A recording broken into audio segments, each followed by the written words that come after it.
I started the intro music and we are live. Oh, Hello. wonderful. It's like way over dramatic, but whatever. Good stuff. And switch it over to the BRB screen that I made.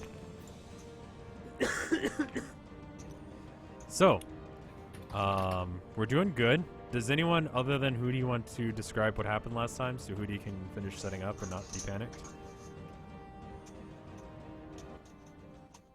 Hi, everybody. Hello! It's Vinesauce D&D time. For reals now. Hey, everybody.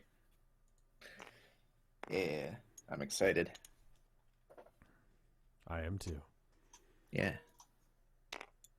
Oh, and I forgot to change the ticker on YouTube because I'm a tool. Anyway, we're playing Vinesauce D&D again. It's 5th edition. Last session went well. No one died, which I consider a success. And the coffee has started to leave my system, so I'm gonna hand this over to someone else. Someone else tell us what happened. So, basically, all of our characters met up at a party, a guildmaster's party, where we all engaged in dancing and hijinks and basic card games, met a lot of cool people, and just basic introductions of our characters. Rev is a wizard named Gerald. Hello! He's a wizard. I'm a wizard named Gerald. He does magic, and I am a quirky paladin named Brisket. He's the best boy. And then Jen is a reincarnation of the previous campaign's character. Her name is Wenho, and she's Abraham Lincoln if I've ever seen her. and Imakuni is playing as a tiefling warlock named Az with one Z. Exactly One one. Z. Not with Exactly S's. one Z. Over the course of this party, we all got magical amulets that basically chose us, and afterwards we met with this person who said, "Oh, I chose you." Well, basically, we heard voices from our amulets that gathered us all to this little shack near a dock or something in the town, and she said, "Oh, I have a mission for you four. I detected good in you, and I think you can do this quest for me." And she initiated our main quest to get a liquid of some kind, I think. Some kind of liquid. Yeah, we don't know exactly what it does. I forget. She lost somebody. I think it was And her my husband, memory's right? Yeah, her husband. Yes, it And- was her husband. Yeah. And she wants And us so to we're figure about out to who embark did on it. a great adventure, and that's what Yes. I remember. And I think there's something about a airship and stuff that we need to deal with. Yep. And what else was there? Oh, we're probably going into the mountains. Also, Jen has a bit of a side quest going on, involving some guy who's ultra into some chick who doesn't even know his name or anything about him, but that doesn't stop Winho from making some money. Nothing will stop me from making money. Is that a fair enough assessment of what happened there? Zachariah was the sulky lover boy who was very sweet on Caitlin Police, who was the mercantile grandmaster's daughter that attended the party. She danced with Brisket and all that, so she showed more attention to the dog than to the guy that is pining after her. Yeah. But Wento was very kind in trying to help the young man out, and he said he would pay her some, I believe he said, 200 gold? 100 up front? I believe it was 200 gold, which is a decent amount of cash. Cool. Change the audio around so they should be a little easier to hear. There you go. Alright. Do you want to take a seat at the table there, KY? Oh, yeah. Yeah, I guess I should. Okay. There I am. Okay. Can you imagine all of us as Power Rangers, though? Imagine what Brisket's outfit would look like. That would be Oh, it'd fucking be so Green adorable. adorable. Ranger, but a dog. Yeah, the Green Ranger was the best. That was my favorite when I was a kid. If It's we're everyone's all the favorite same, arc, really. Yep. how does Gerald the Wizard view warlocks? And terms of magical authenticity. He has a very weird understanding of what magic is, so I don't think he really cares. Like, he thought Brisket was a wizard because he was a dog that could talk. Like, you know, I don't think he has any, like, he's not going to be all like, oh, hoity-toity about, you know, well, I'm a wizard and you're a warlock and that's not as good, you know. No, he doesn't give a shit. He just sees potentially another wizard, which is, like, totally, like, all he cares about is wizard shit. So they're going to be good friends. Or at least he's going to think that they're good friends. Whether or not they actually become good friends is a different issue. I just don't even know what to say to that. Wizard shit. I think everyone's going to be good friends with Brisket. He's just such a good boy. It's hard to not like Brisket. Yeah. What is Brisket's charisma? Like 300? Like 15. Hang on, let me pull up my character sheet. 16, which is a modifier of +3. Ooh.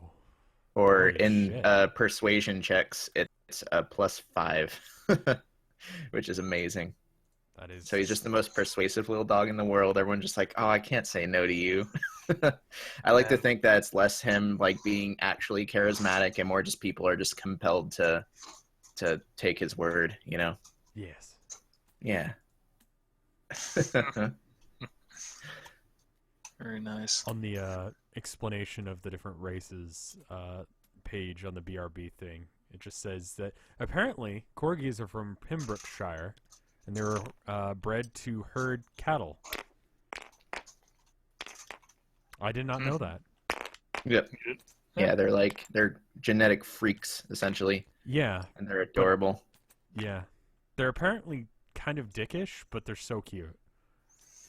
They have very strong personalities. I did some research when my wife and I are considering getting a dog if we're able to. Yeah. Yeah, dachshunds are good. I think it's fearless to a fault is the way that the SPCA describes them. Yeah. They're great. Oh, you saved my Doritos. Thank you. You're welcome. I don't want those flying off the table. There are actually two types or two breeds of corgi. Are there? Yes. Huh. Yes, the Pembroke and the Welsh. No, I'm tired. It's okay. Someone has the idea. Someone has the thing. Is there anything in the BRB thing that's not explained that you'd want explained? I'm trying to make it so it's like just so you can just watch it and not care about the stats. Is the corgi human sized? No. It's just No, the corgi normal is teeny tiny. Korg size Korg.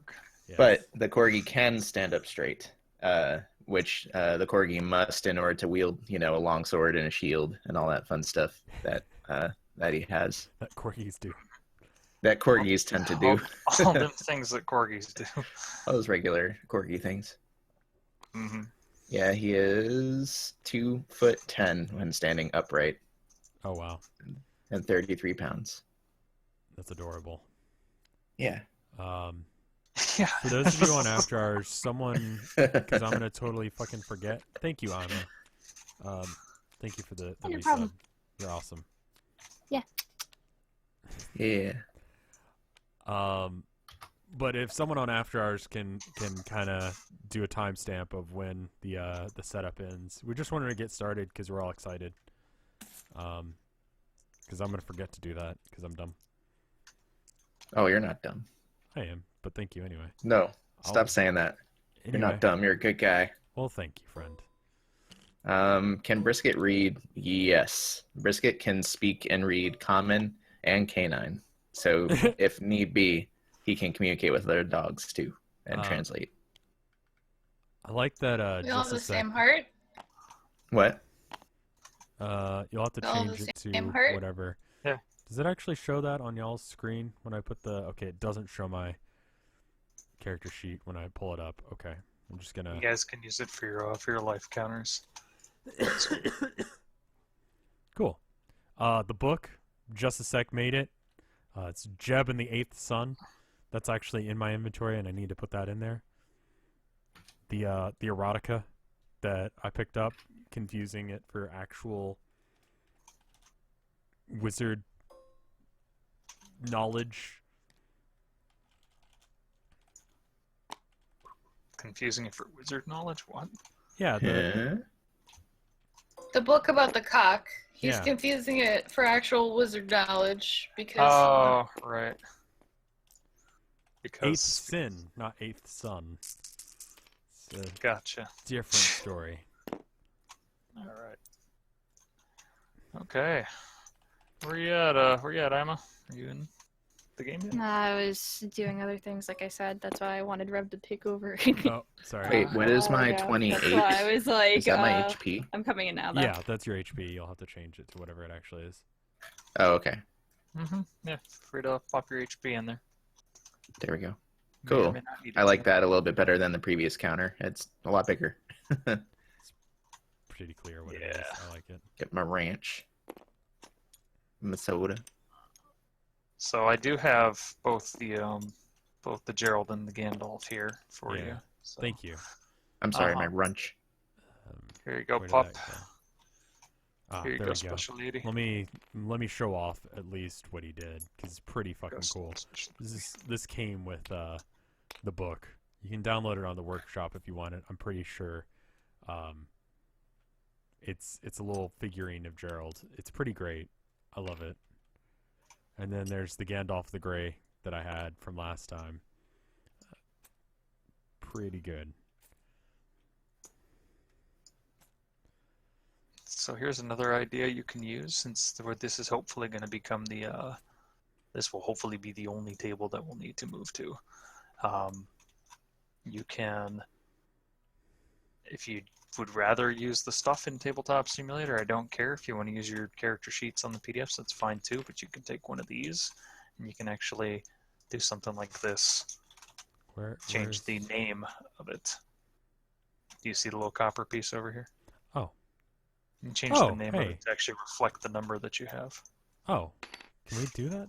Or is that a thing Yeah. only you can do? I'm pretty sure you can change the name on it.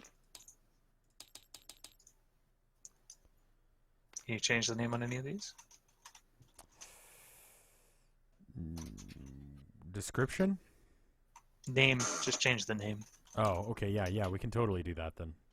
Okay. But I'm Yeah. definitely going to have to write it down because I'm going to totally forget. So before the session ends, I'm going to write it down just in case if we have to change it out again. That's okay. Because I should Feel free to change your dice and whatnot. You can change the colors with the tint on Ooh. them. So, in any case, you guys seem like you're all loaded up. KY, those are your spells in your bag right there. You can just unpack the cards in them. They're everything that you had previously. Oh, that's nice. So, once you're done with the bag, I'll just. Yeah, get he's rid been a of them. gnome this entire time. Gerald is a gnome. He's 3'5". Is there a way to get my HP? Oh wait, never mind. I'm good. Cool. It's okay. We Yeah. haven't started yet, so you don't have to know what's going on. And if you want it bigger or larger, you can make it bigger or larger.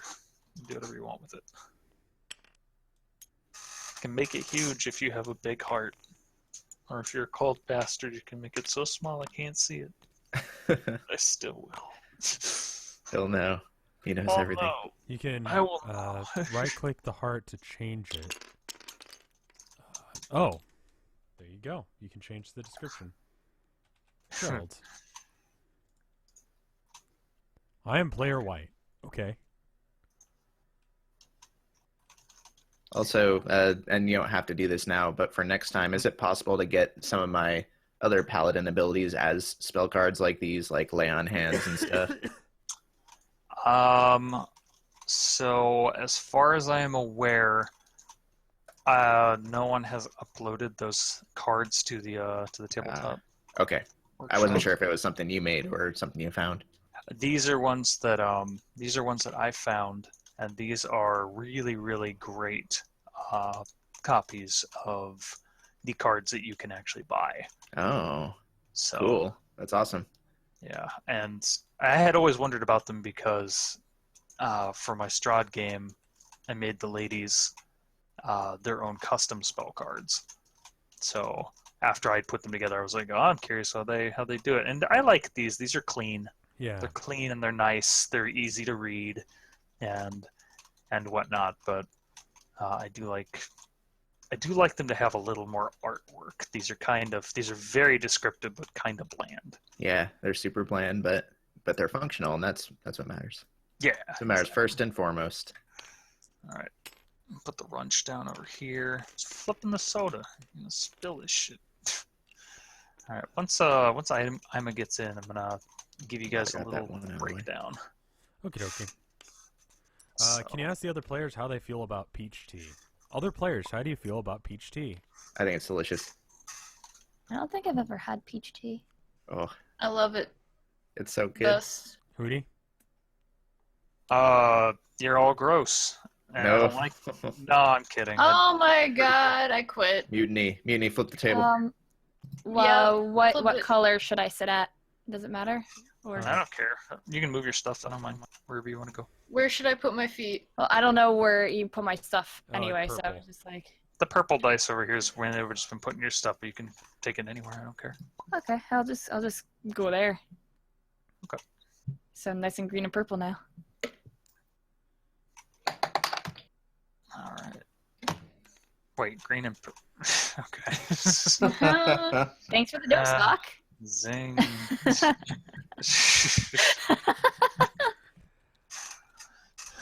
Zing, zing, zing. All How right. did they make the photo an ocean? This is something that someone helped Hootie with? How did they what? Make the thing ocean? Ocean. The background. Oh, the background. So this is a background that came preloaded with the One World tabletop simulator files, and I like it. It's pretty soothing. Yeah. I also like the space one too, but this one's pretty nice. Cool. What if the table falls in the ocean? Then game over. Game's over. You get eaten and by sharks. all of the players have to pay me $100. Wow. So So you better not hit that flip button. What? Then. it's payday. Payday for me. It's Nice good easy times. $400 there. It's. We did talk payment before we started, right? Yeah, of course. You always pay your course. DM. Always.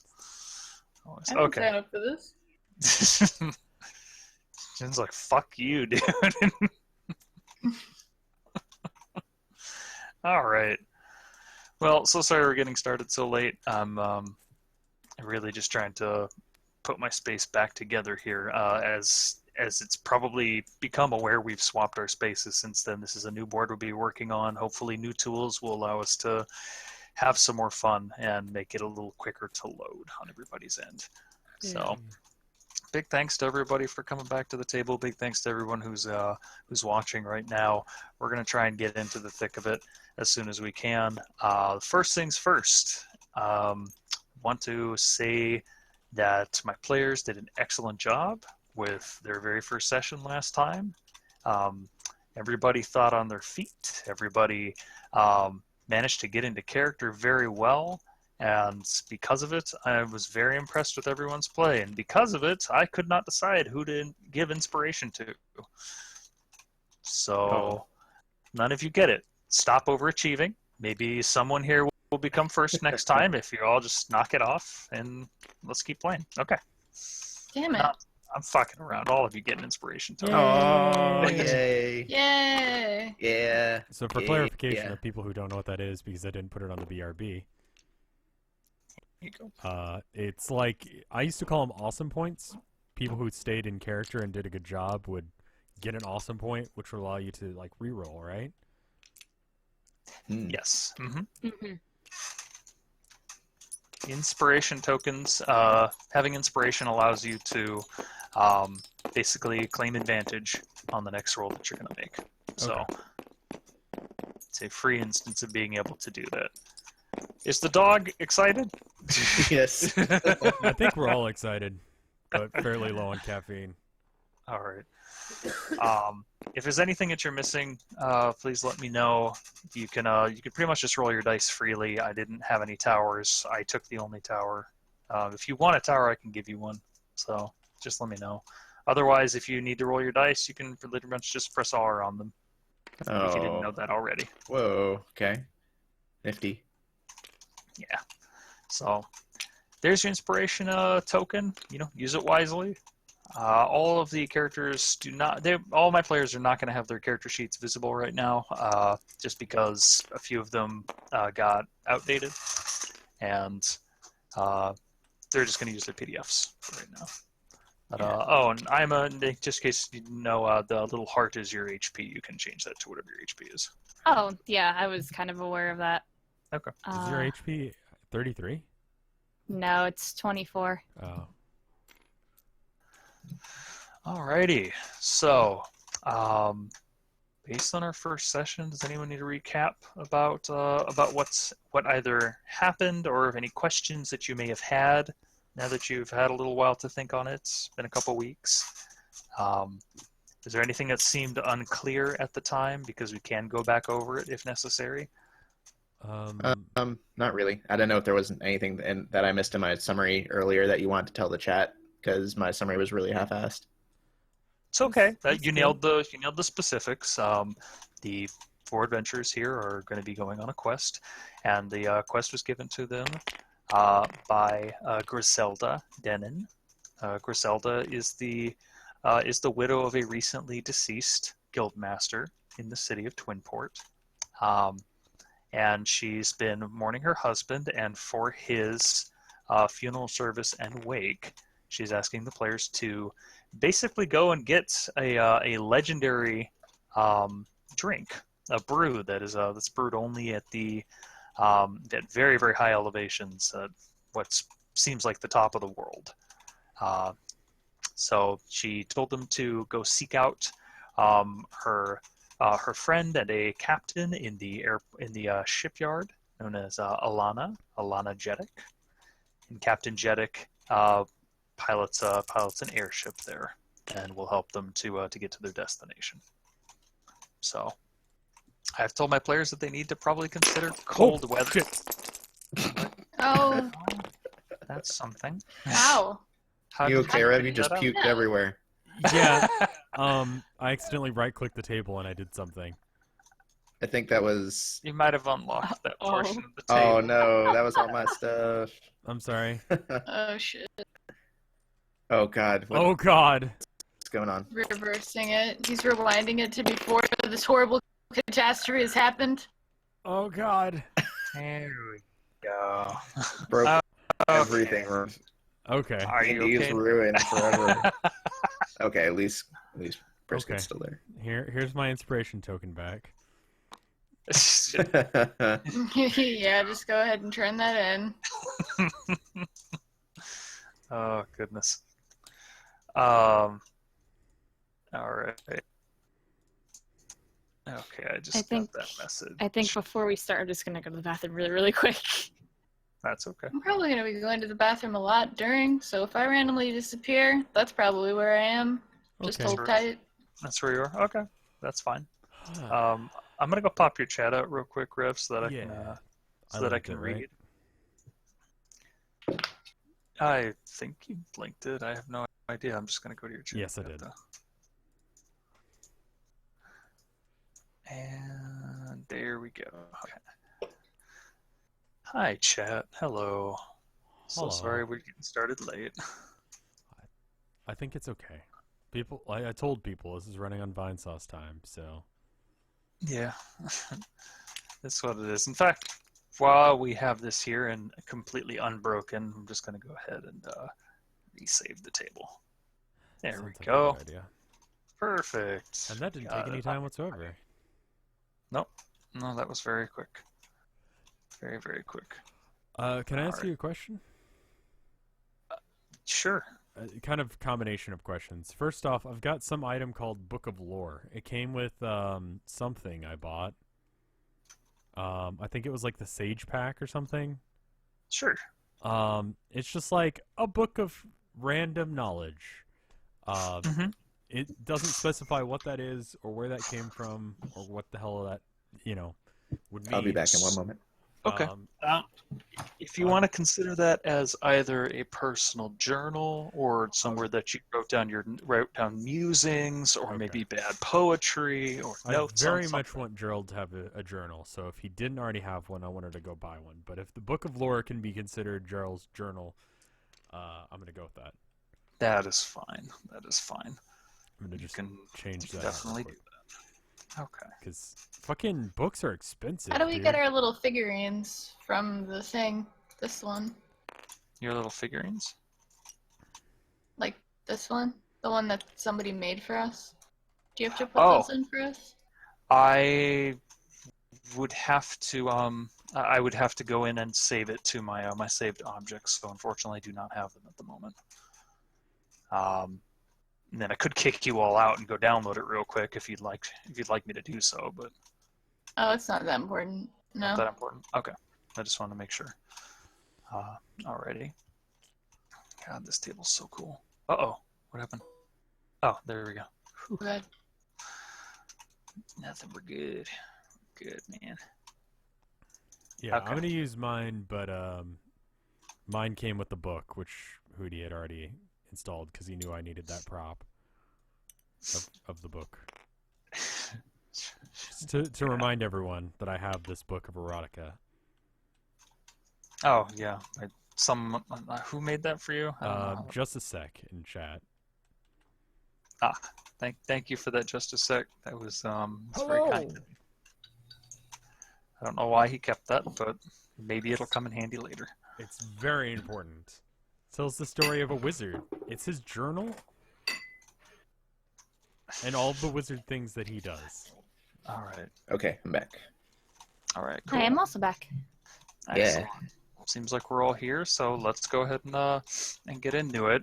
When we broke last time, you were given the task of preparing for the cold weather and to go get some rest and to meet at the airship docks.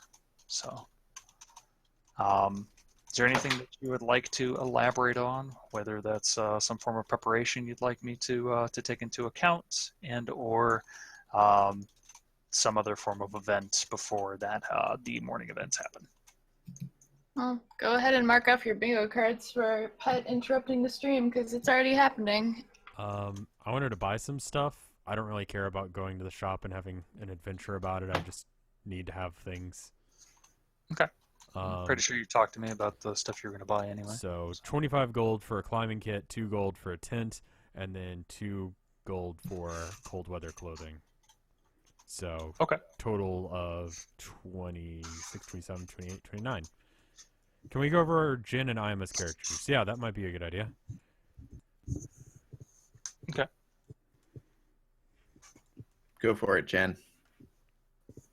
Oh, you want me to talk about my character, like summarize her characteristics, or what did we miss here? Tell the chat all about your character. She is a Samsarin bard. Samsarin are like bluish, translucent, mystical-looking people with pointy ears, and mine just happens to have some big-ass buoys. Her charisma is pretty high. She's the reincarnation of her previous ancestor with the same name, because Samsarin do that. She is an entertainer. She grew up pretty poor and outcasted. She is pretty good at being a bard, and since she was so poor, she likes money now, and she likes not living like shit, so she's a little, she likes her life of luxury now, so she tends to be a little bit frivolous. She likes doing things and doing them well because she likes money, so a little bit of a perfectionist perhaps. She's chaotic neutral. There's another thing about her that I'm not gonna say. Kind of a secret, but not really. Pretty big. I don't know, things Her about boobs. Samsarins. Again, we know about them. Boobs. They're big. Boobs. Well, I mean, she's kind of tall too. How tall is she? She is. I wrote it down. Hang on. She's 6 foot. 175 pounds, so she'd be big. Damn, she's 2 briskets tall. two whole briskets. Yeah, just a legitimate unit of measurement. Just over 2 Yes. briskets. Just under 2 Geralds. Yeah. She has a little bit of a soft spot, which I haven't really gotten into. She wants to be famous because money's good. She's really into her art. Sucker for a pretty face, sharp tongue. That's about it. Do you That's mean about all for figuratively or now. literally sharp tongue? Well, somebody was calling me edgy earlier, but I would go figuratively. Oh, okay. What about you, Anna? Tell us about your character. So my character's name is Azana Medina, and you can just call her Az. She is a tiefling, which is what happens when a demon loves a human very much. I think it's more like devils and like fiends and stuff like that. And they mix and they pop out tieflings. Oh. And she is a warlock. She bonded with a an archdevil because she's trying to seek revenge for her dad mysteriously getting murdered, and he was quite the politician, and she quite wants to follow in his footsteps. Unfortunately, I can't reveal a whole lot about the character, such as things like her goals or her alignment. So I guess you guys will just have to figure that out for yourself. Or maybe in the story something will happen and it will all be revealed. But she just really wants to get on the council for some reason. How mysterious. So yeah, that should hopefully illuminate things a bit for the chat, the folks who were asking about their characters. Yep. Yeah. Very nicely done, ladies. I don't know why I gave you all nameplates, but I enjoy them. The gentleman that showed me this program also showed me that site, which I thought was pretty cool. So, just derping around. All right. You're the type to pick anything up that you can see and just throw it into the air, aren't you, Adam? No, I just like spinning things, okay? It's way less destructive. I don't know. Tell that to my spinning habit as a kid. I don't think I need to tell chat who Gerald is. It's fine. You'll figure it out pretty fast. It's okay. He's a wizard. Spoilers, he's a wizard. Yeah, there's your 3 words. You He's summarized. a wizard and also old. And also a gnome, but he doesn't bring it up because, I mean, that's fucking... Why do you need to bring that up? And Racist? he does magic. Yeah. I think it's important to remember he's a gnome, though, because in my headcanon, he's like a human, so... Originally, I gotta wanted him Yeah, to be a that's human, actually what I thought. Yeah. The variant human is the only good human in D&D 5th edition, and holy shit. That's not what I wanted. But the other versions of human are just garbage, and he needed to have a beard, so I didn't have that many options as far as what he could be. So gnome was really the best choice. Yeah. Okay. It was a little bit of a power game choice, but like he has to have a beard, so elf would have been better. But you know, again, elves can't grow beards, so wizard. All right. Good I stuff. just noticed that our party is 2 tall women, a dog, and a very short little man. He's quite tall for a gnome. He's 3 He's foot quite 5. tall, That's but tall we for have a gnome. 5'11" and a 6 foot bull female. Just races, like, you know, The alternative height races. disparity. Yes. Yeah. That's So pretty great. It's so backwards from the norm, too. It's so subversive. We're so progressive this game here. This game. All right. That also puts Gerald and Brisket like way more high likeliness of being friends now that I know that they're like almost the same height. Yes. Someone pointed out that there was some weird, like, me trying to pull the coin out from behind Az's ear last stream would not work in any way, unless if you bent down. Because you wouldn't be able to reach her. Yes. You would have to use true. Brisket as a I steed. bent down, okay? I Okay. bent down to humor him. There you go then. So let's get this ball rolling. Yeah. Did anyone else need to do anything before like we begin? Like, Nope. did you Nope. need to buy Shouldn't- anything or whatever? Nope. Oh, I did buy Wait. things, but I did it off stream and like Mhm. told you guys. I already like noted everything down, so. Yeah, that's fine. No worries. I- Okay. I guess since we're like traveling via an airship, did you say? Will be, yes. We'll be How about traveling via an airship, Howard? but I can't really get a mount of any kind because I'm assuming that probably wouldn't end too well. Mm-hmm. I mean, you could ask. I don't know what kind of horse or camel or goat or whatever that I could bring on an airship that wouldn't freak the fuck out. So I'm assuming we'd probably maybe get something like that after we land, right before we start traveling on foot. You can't see me shrugging my shoulders, but I'm shrugging my shoulders. You just want us to do whatever we want, don't we? Ow, ow, my cat is biting my hand really hard. Wow, what an asshole. Ow! Oh my god, dude. Dude! Cut no- that shit This out. is Kat. ridiculous. He never has bit me that hard before. I don't think he likes you, Adam. I don't think he likes your character. He's upset. He's very Aw. upset. That makes me so sad. Ow. Okay. What's Wow, happening? what a little bitch. Oh. My cat is like biting my No, I'm hand talking about really with hard. the- I don't know why.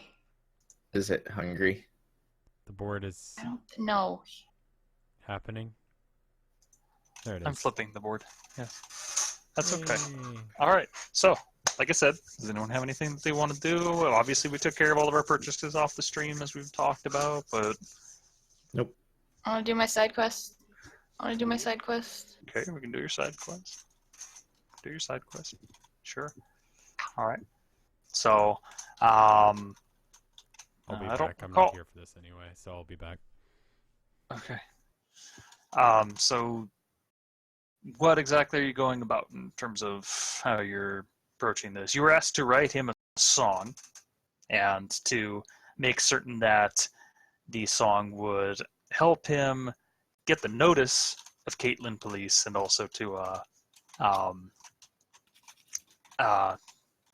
to help him have an end, so to speak. So how do you go about doing this?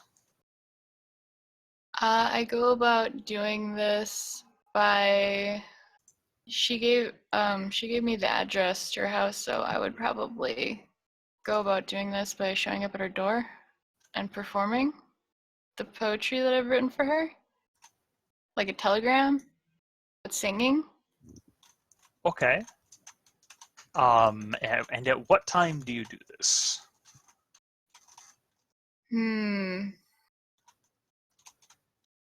Assumedly when she's there, so I would say during the day.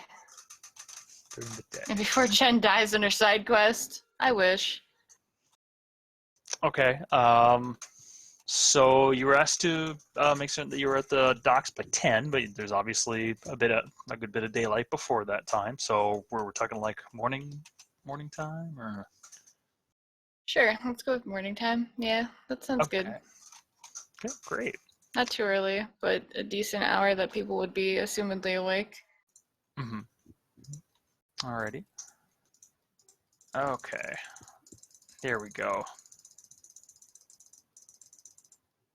Sorry, I had to find the thing. Okay. Let me know how the loading is for you guys. Let's go ahead and load up the scene right here then. Oops, that's not what I wanted to do. Add is what I wanted to do.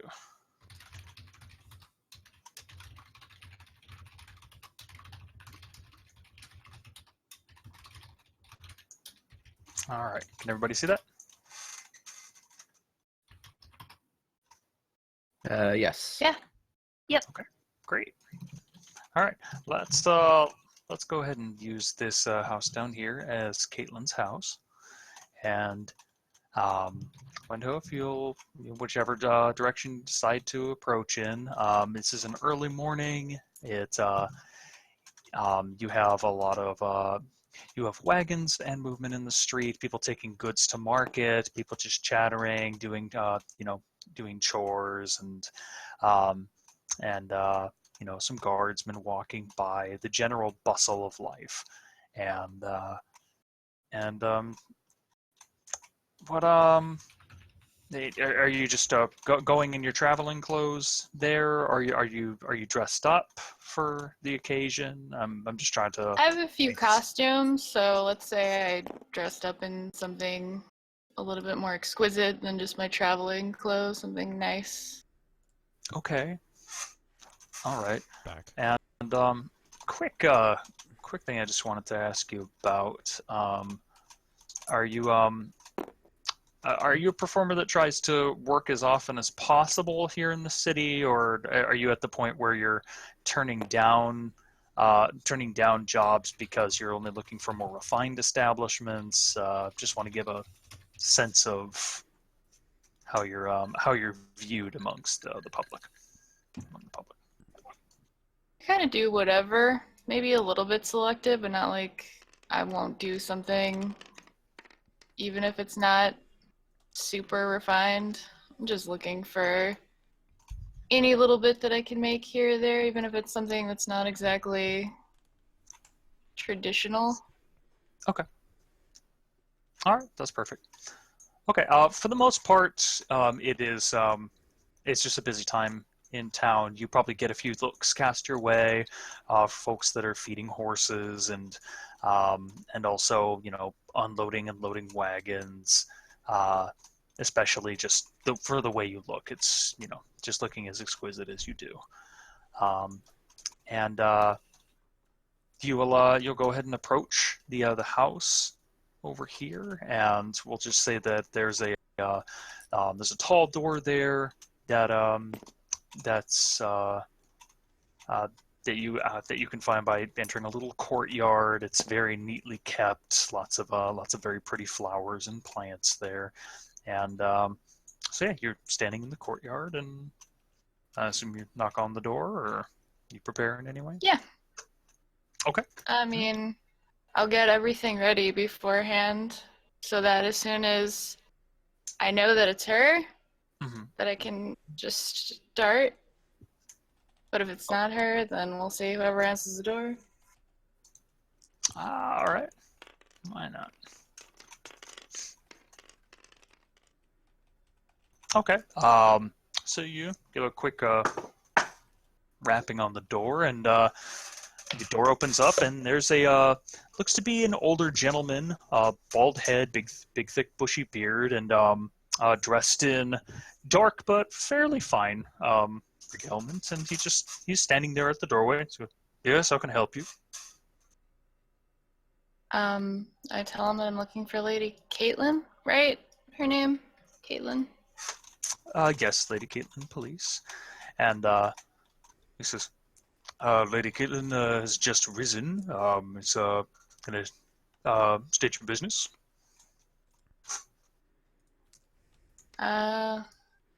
I am here to deliver a message to her.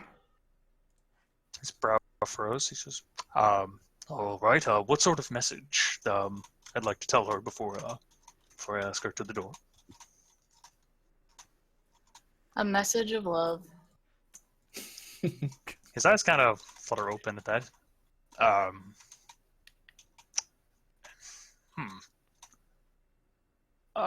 Sure. Just one moment, please.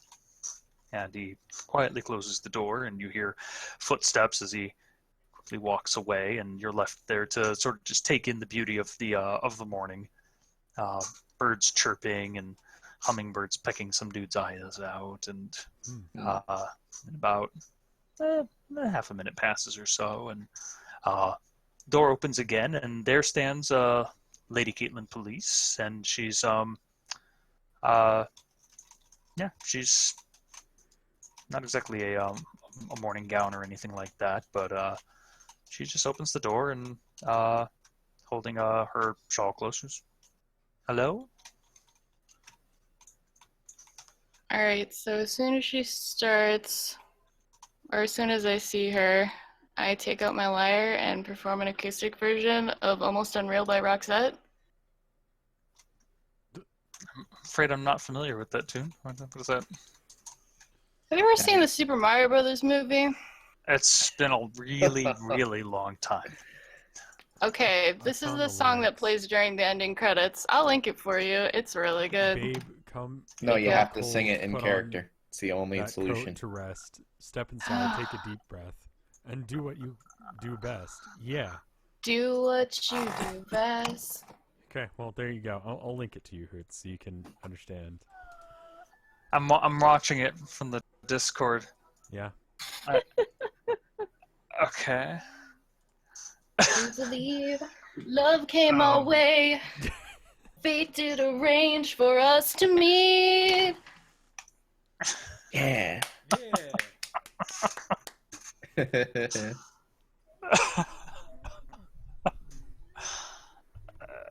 Oh dear God, this is so 90s. It's great. Oh, this is It's painful. amazing. I'm sorry. Now you have to roll No, it's- without copyright. And if you don't roll well, instead walk the dinosaur comes out. That's your mouth. Yes. still Oh my acceptable. Yes. Roll Yes. a d20. Yes. Yes. Chris get you taken do over it right. DM. Okay, so we're stating that you're trying to think of the best song to sing to her at the time. Okay, go ahead and roll me a performance check. All right. Which one of the dice is it? This one? Is it, yeah, the D20.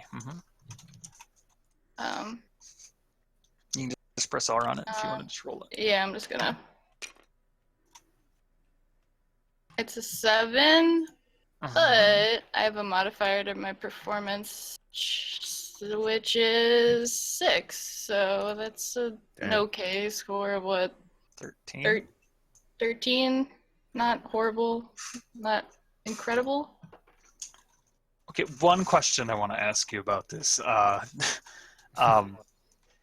How do you incorporate Zachariah into this song that you're singing? Are you simply like putting his name in there as to that, or are you simply just singing her a love song? Had nothing to do with that, or just wanted a little clarification. Let's say at the beginning that I actually tell her, like, from your secret admirer, but not secret admirer, Zachariah, the whatever the hell that he is. Okay. Sulkin lover. Okay. All right. Given your normally coy expressions and speech, we say that you mentioned that like that. And okay, so you're using your lyre, I'm assuming, right? Yeah. Okay. You pluck away at it, and the melody seems to take off, and it's honestly quite lovely. It harmonizes well with the very subtle rhythm of the daily grind outside. And as you play, you can see her expression going from confusion to just a little bit of either excitement or just kind of amusement. And she laughs a little as she crosses her arms, and as you finish the song, she claps a little. It's very lovely, very lovely. I've never been serenaded, and especially not in the morning. This is a nice way to wake up. Who did you say that it was from? Zachariah. Oh, I think I know who you speak of. Yes, he was at the party last night. Yes. Was. Okay. If you could please deliver him a message next you see him that this was very nice and I appreciate it. And yeah, I thank you much for your time. And that she seems to get ready to close the door. Can I use suggestion on her? You want to cast a spell on her? Yes, I want to use suggestion because I want to tell her to actually go and meet him personally and explain to him how much she likes it and how interested she is in further pursuing this relationship. Oh my. It's Oh my. a pretty blatant suggestion there. Okay. I mean, I'll allow it if you're willing. Could go bad if it goes bad, but you good with that? Sure. Yeah, Okay. let's do it. Go ahead and read me off your description for suggestion and tell me what I need to roll.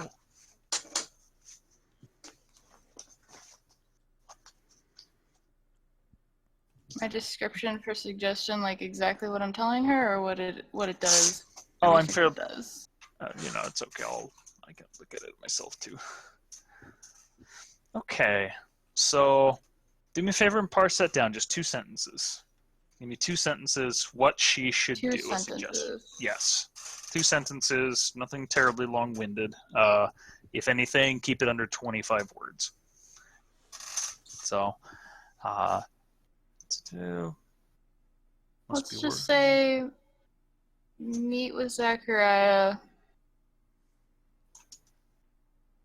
With him. How about that? So it's not telling her exactly what she has to do, but just telling her to go meet with him and talk to him because he wanted that. Okay. All right. That's fair. Okay.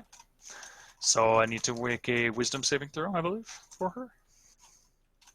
Yeah, I think so. All right. Well, let's have some fun, shall we?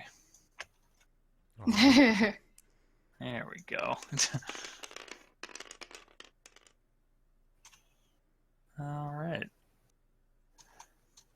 What is your spell save DC? Should be on your spell My page. spell save DC is 12.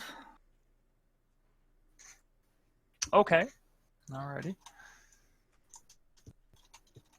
So,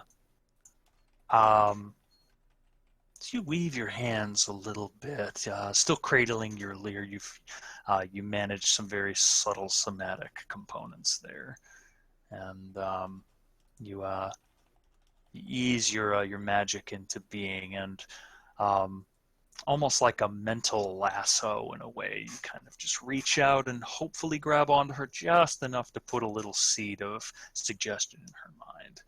And as you do so, as the spell weaves off of your fingers, you see her stop as you complete the suggestion, and she stops and she looks up at you, and you're not sure whether you catch a note of wonder or fear or concern or simple astonishment.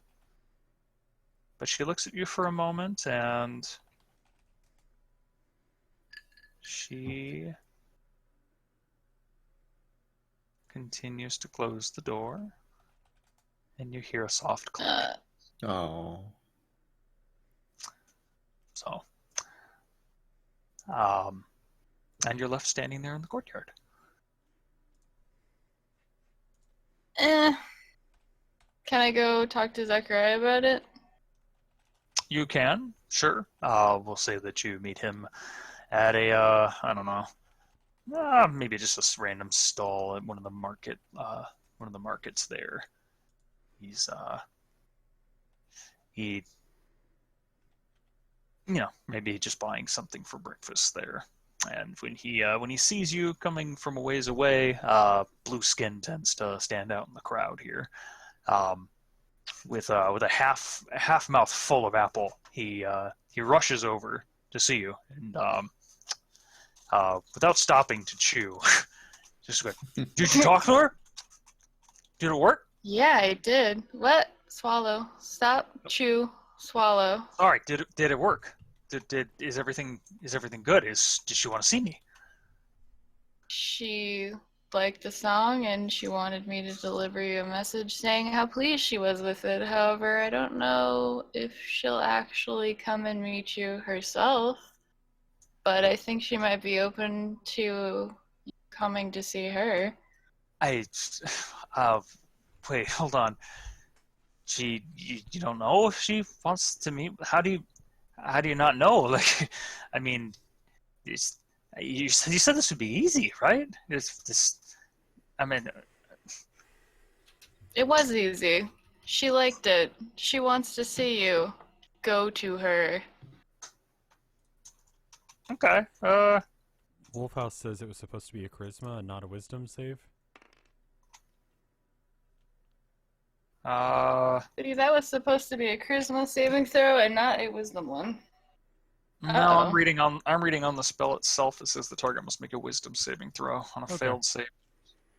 So, unless they got the spell thing wrong, which is fine. It's okay.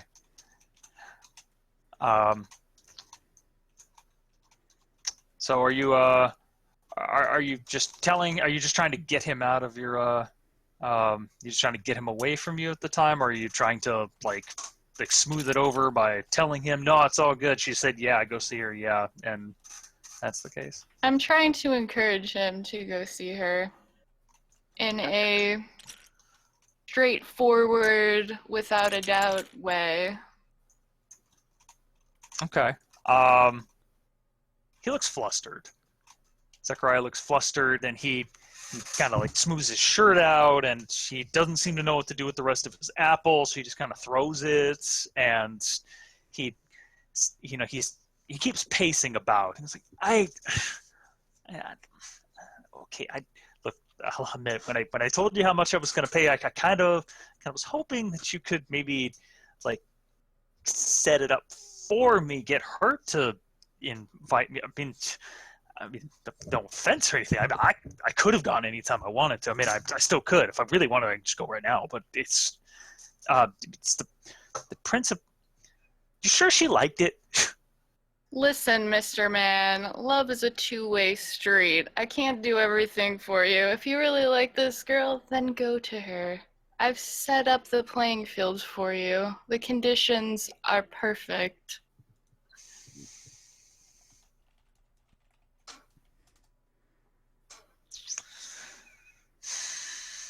He sighs, looks at the ground a little bit. All right. Okay. Yeah, sure. I'll do that. I will get her something. Should bring her something. Let's see. I hope this works, because I'll be honest. I've made a lot of money because of this. You know, this wasn't cheap. Obviously, I mean, because paying you, but it's not cheap. And what do you think I should get her? Did you like flowers? Well, Flowers, maybe like a bauble. People like baubles. Nice. bauble, flowers, perfume, chocolate. I'm pretty privy to chocolate myself. Chocolate? Yeah, chocolate. I'm gonna find chocolate. I don't know where I'm gonna find chocolate, to be honest. Yeah, I'll find I'll that. tell you what. I have some chocolate. Would you like this chocolate? It's fresh. It's delicious. If it'll help you out, feel free to have it. Put it in a little box. Go to her door. Give it to her. I'm sure she'll love it. Okay, yeah, that sounds good. He takes your chocolate. Takes the chocolate and he's okay. I am going to go see my love. I am. This is it. Thank you so much. I appreciate it. You'll be hearing from me soon. And he walks off toward her house. Bye, Chuck. You're not sure what exactly you've done, but you're hoping it helps. At least makes your coin purse weigh a little more. So, in any case. And that's that. Am I allowed to go watch to see what happens? Because now I'm kind of invested in this rom-com. Sure, you can tail him. You can tail him. All right. So we'll just make a couple of rolls here, just to be on the safe side. All right, you stay a healthy distance away from him, just to be sure he doesn't scan you, especially since he saw you from a ways away last time. And you managed to tail him all the way up to Caitlin's residence once again. And we'll say that you're hiding behind one of these corners right here. People shuffling back and forth. A couple of weird looks pass your way. You pay them no mind as you try and scope out the best vantage point to seeing how this is going to all go over. And you see him stride up to the door, holding the chocolate in hand. He's done nothing else with it. So however you've prepared it, that's how he has it. So we'll just see whether you ate a couple. Shit. Well, all right. He was really nervous on the way over. Yeah. Okay. So he knocks on the door, and you see the door open, and you see the doorman there, and you see them talking. And he seems to talk to the doorman for a little longer than you did. Whether he's trying to convince him of something or otherwise, you're not certain, but as you can't hear their conversation, you simply watch them there, and finally the doorman leaves after, I don't know, at least a minute or two of Tim talking to him. And Zachariah just kind of stands about.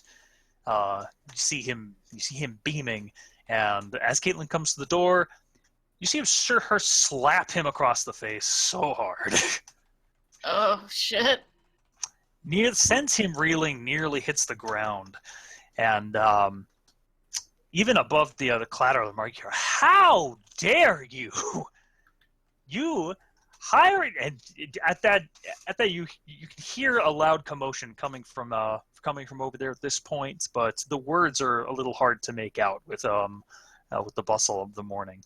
If you want, you can try and get closer if you really want to hear what they're saying. Yeah, I want to see what's up. Okay, go ahead and roll me a quick stealth roll just to be safe.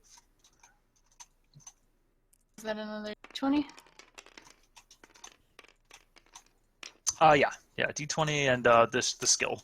And if you don't have stealth, just add your dexterity. I rolled an 18, and I'm pretty sure I have stealth, which really is 4, so I rolled a 22. Okay. So we'll say that there's an entrance to the courtyard right about here, and this is where they're talking loudly. And as you manage to cross the street there and get as close as you can, you can hear it sort of reverberating in your mind. The chatter that's coming from the courtyard. Because I don't understand. The minstrel that I sent her, she swore to me and she's just laying into him. It's not like, "You're a liar, and I cannot believe you would have someone come over here and try to cast spells on me. You are the worst. You are the lowest of the low. You're lucky I don't have my father come out here and throw you in the stocks." And at that, as she's yelling, her eyes kind of flit over toward your direction, and you quickly back away. You quickly pull yourself back so that you're concealed. And she continues to lay into him. Pays you no mind if she did see you. So, he you hear the sound of her hitting him at least once or twice more, and it sounds like she's getting ready to chase him off. So, what do you do? I take out my lyre and I start playing an acoustic version of Walk the Dinosaur. What? Can't make it worse. Well, I mean, clearly she wants to put on a show, so needs some musical accompaniment. Okay. What's your goal here? I don't know, how could this situation get any worse? Maybe it'll actually somehow make it better, because I don't think anyone's expecting me to come out playing my lyre again. Okay. All right. Maybe it'll make them feel better. Maybe it'll lighten her mood. Maybe it'll lighten both of their moods. Maybe this will be their wedding song. Maybe Open the door, get on the floor, everybody walk the dinosaur. Yeah, maybe they'll just start walking the dinosaur and everything's gonna be fine. Maybe they'll just flop onto the ground like two fish and just. You strum those strings and play loudly. You sing loudly to carry over the commotion of the day, and you don't get very far until you hear her shrill voice. It's like, "Is that your friend over there? I will throw both of you in the stocks right now. Guards! Guards!" Oh my god, this is so ridiculous. First fight of the game, here we go. Roll for initiative, do it. Jen's alone. Good luck with that shit. Roll for initiative. Yep. Nah, I guess I'll just get out of here. Yeah. It's probably good. Okay. I mean, you already have a plane booked, so, that's cool. Skip town. Get the fuck out. Unless I want to be really daring and cast Charm on the guards. Or I could cast Charm on her, seeing as, she likes spells so much. Why not just give her another one? Jen's gonna use all of her spell slots before we even begin our adventure. I usually barely get to use any of them, so I might as well use them now. Sorry, son, tapped out. Tap. What have you been doing? It's 9:30 in the morning. Yes, can't help it. can't help no one. You're on your own. All of you. Fuck you all. Okay, so you start running. Do you start running? Are you casting Charm and using up all your spell slots, as previously discussed? Listen, we'll probably have time to rest on that airship. I'll get them back. Don't worry about it. Okay, tell me what you're doing. I'm using Charm Person. I'm doing it. Oh my god. Oh my fucking god. Here we go. Okay. Let's see if you can. Where's Charm? Right Okay. here.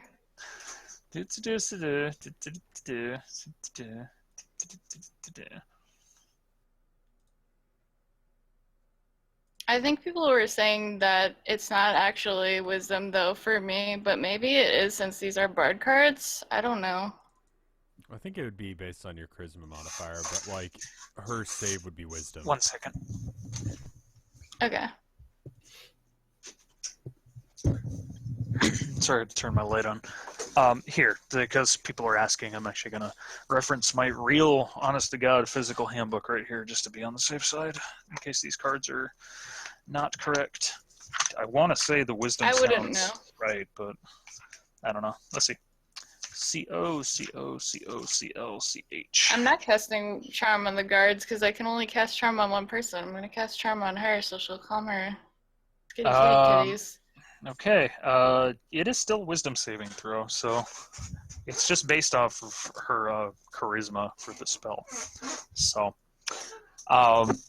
She is not happy right now, and I will consider her hostile, which will give her advantage on the roll. But if you want to, you step out of the shadows and just start trying to charm her. Yeah. All right, gigs up. Let's do this. Nothing to lose. Nothing. Nothing at all. I didn't realize you guys would be leaving with 3 party members today. Oh.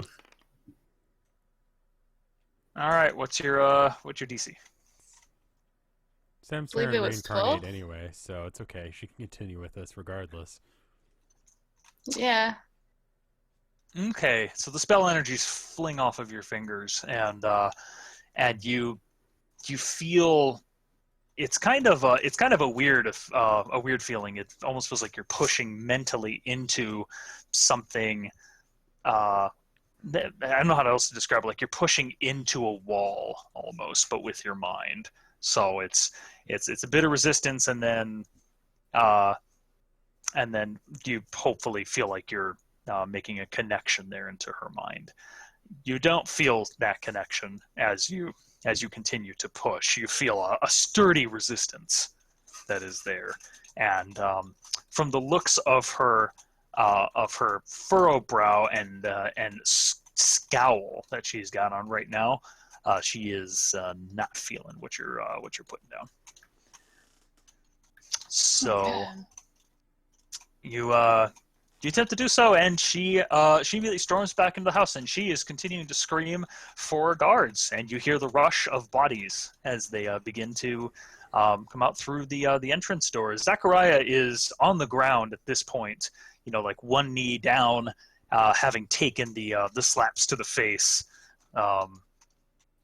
Valiantly would not be the term for it, but not like a coward at the very least. And he looks petrified. He looks like he's like already has shit his pants. And the large bodies that are coming out through that door have livery and are carrying swords. This does not look like a good situation. I'm going to give you one more action before I'm going to ask you for initiative. Careless Can whisper. I... I'm not performing Careless Whisper right now. That will be for a different time. Okay. Let me just grab that idiot off the ground and get out of here. Clearly, this is not going to work in any way. Okay. You rush into the courtyard and grab him by the collar. Just like, get up, you moron! Gotta go.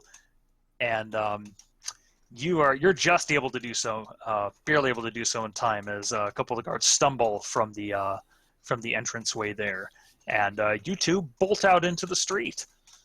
Jeez, a foot chase? Did you really make me have to look this up? You're the worst.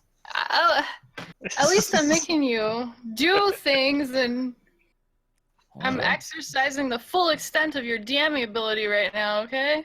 I mean, it's like okay. whatever base speed would be, right? Yeah, what is your base speed? I'm assuming it's like 30, right?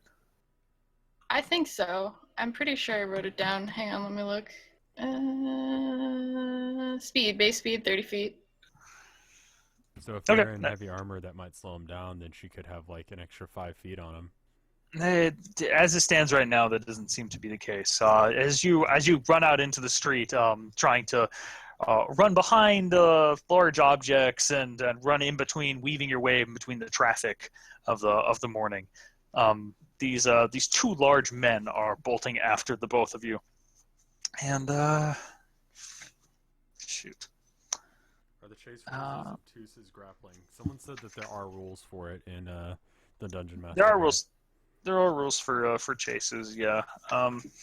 Here, I actually have a couple of handy cheat sheets right here.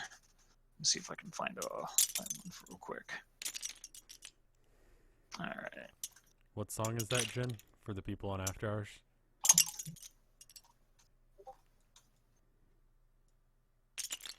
Jenny? She just linked you. I linked it Yeah, I can't in click. the Discord. One jump ahead from You don't have- 11. You don't have to click it. Okay. One jump ahead. Oh, goodness. We even had the apple eating and everything. That's kind of weird, to be honest. We're not Arabian. That was the last campaign. But I mean, all right. I'm glad this went well. This is going very well so far. You know what? Just go ahead and roll me your d20 there, Jen. Okay. Tell me what you get. I got a 13. 13. Okay. Yeah. All right. Very well. Oh, do you want me to link you to the page, Hoots, for the chase rules? No, I'm not terribly concerned about it. Thank you, though. Okay. So you turn the corner on a busy street, and you manage to duck underneath a large pane of glass that people are carrying. 2 people, in fact. And Zachariah's not so lucky. He knocks into them, and glass shatters, and you see him crumple to the ground as you continue to run. Oop. And assuming that you keep running. Bad end. Oh my god. Zachariah will remember this. Is This is the setup. Zachariah is going to be the primary antagonist. thought it was a side quest? Surprise. I can. This kid doesn't even have a surname, Jen. He's I didn't definitely even give evil. this kid a surname. I feel bad for him. Plus, I want my fucking money, fam. Do you think You he's don't gonna understand pay how you? important this is to me. I'm not getting out of this empty-handed. He's not paying you shit. You almost got him murdered. If I'm bigger, Murdered. maybe he'll still No. pay me.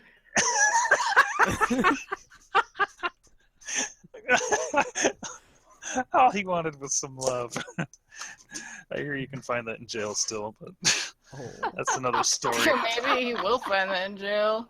All right. Again, I'm just asking you, are you just going to continue running? He fell down, and the guards are hot on his heels. Do you have any more spells? Not anything that I could. Hang on, let me look. Illusion. Let's go ahead and let you look for a second.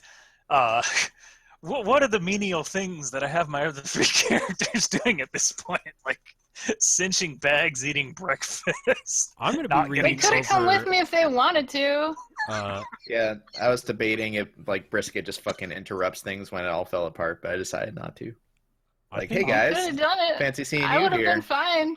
I would have been fine with it at any Um, time. Any kind of interruption would be I don't whatever. know it's you. good. Like literally, I don't know you from jack shit. Like I met you the first time, literally when we got called into that Here.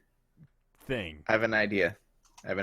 So Okay. Brisket, who is also like just in the market, kind of just finished his breakfast before this grand journey. He sees the Okay. commotion with the guards and Wendho, and he recognizes her. He's like, "Oh, that's one of the guests from last night. She's going with me in my adventure. I better create a distraction." So he goes to chase after the guards and starts nipping at their heels, just trying to be a shithead dog. Like he's just, distracting them, trying to fuck them up and giving her enough time to get away. Can he do that?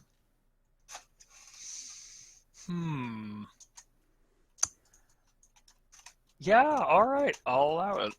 Okay. Yeah. All right. So Brisket, having been in the marketplace for a meeting, notices the scene that's going on, notices the a very familiar blue-skinned companion, and it decides to leap into action. And so you go and you nip at the guard's heels. Is that what you said?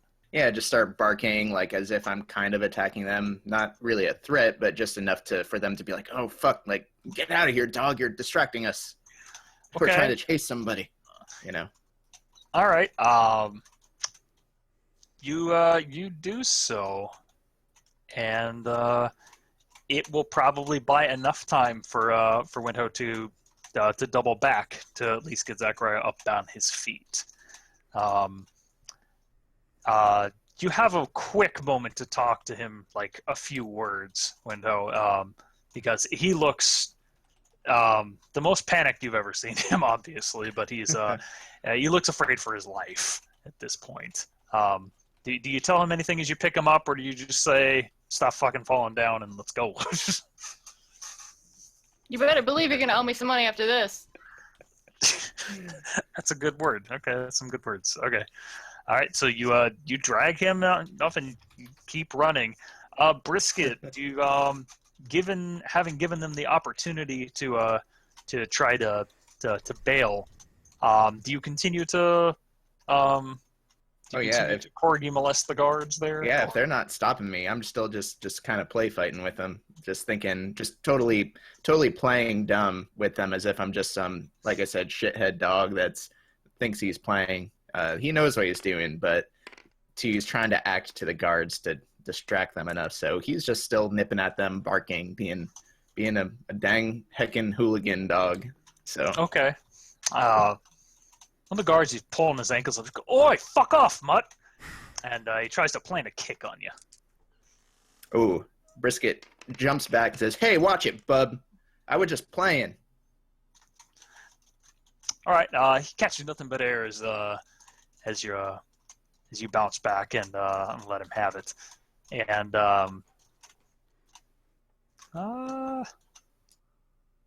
do they stop for you?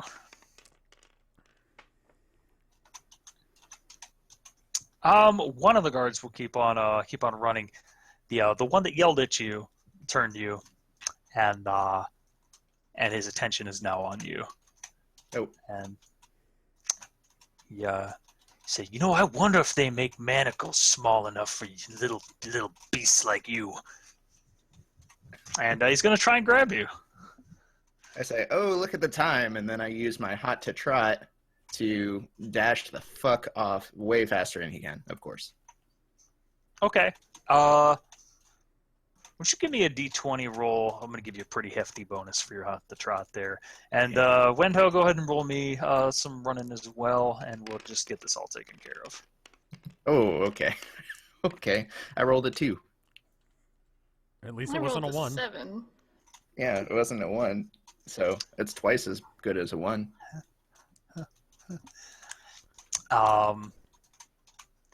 I am going to be lenient here at the table with your inspirations. So should you ever feel that you're looking at the die and going, DM hasn't said anything and I hate this number, you can give me that chip and re-roll the die. So just letting you know. Now let's see what happens. He grabs me then, because I failed this run. So he grabs me before I can get away, right?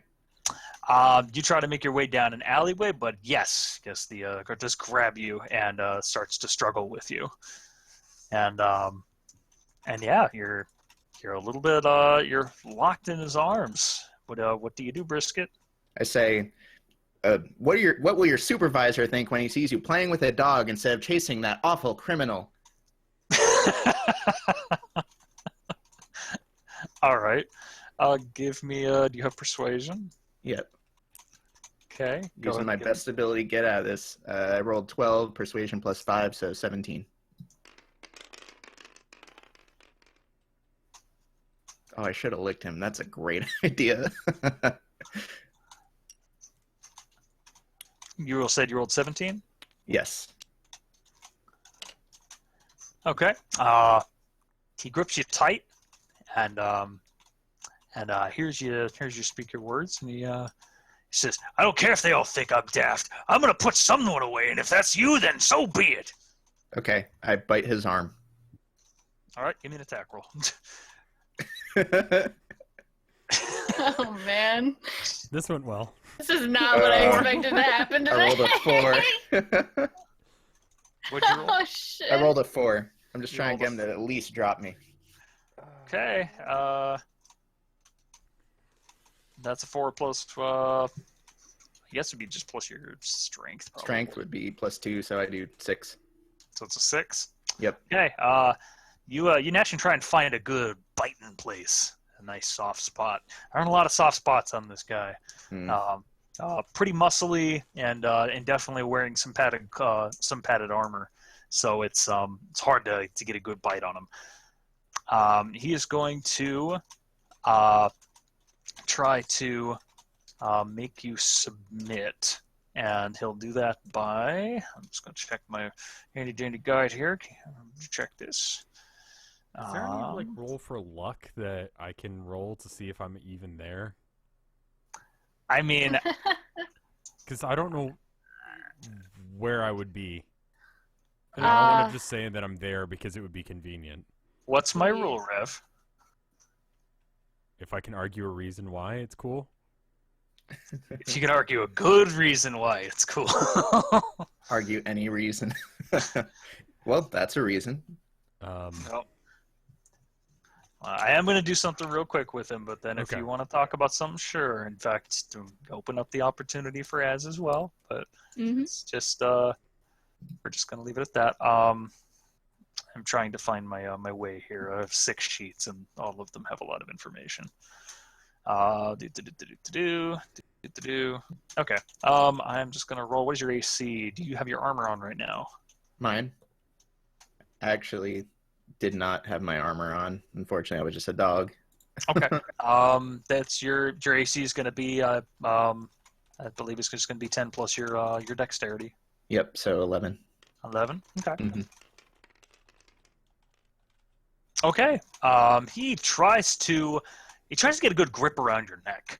Ooh. But you got them thick corgi neck, and it's tough. It's tough for him to just get a good strangle on you.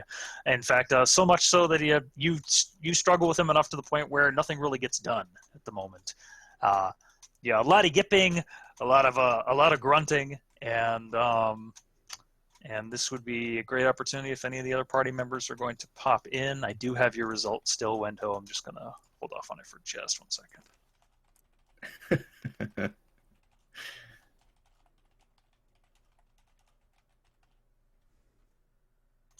Wherever I'm. I made Chad a deal that if I roll an odd number, then I'll show up. Otherwise, I'm not going to be there. That's an odd number. Okay. So I'm going to say that Gerald is nearby, loudly reading his book to anyone who cares to listen about Jeb and the 8th sin. You realize what that book is, right? Yes. That's like reading the 50 Shades of Grey in public out loud. Like combined with Danielle Steele. So she's going as well with the crowd as you would imagine. And I imagine that whatever shop he's in front of is just like, get the fuck out of here. What are you doing? Uh-huh. Okay, so he's going to be just walking away from that because clearly they don't want any wizards up in this bitch. And sees... I know who Brisket is, so I can save Brisket. I don't know who Jin is. Or Winto. So, saw my dude! My dude. Okay, alright. Hold on. Brisket looks over and says, just thinks quick and says, "Master, I'm so glad you found me. This guard was attacking me. Help!"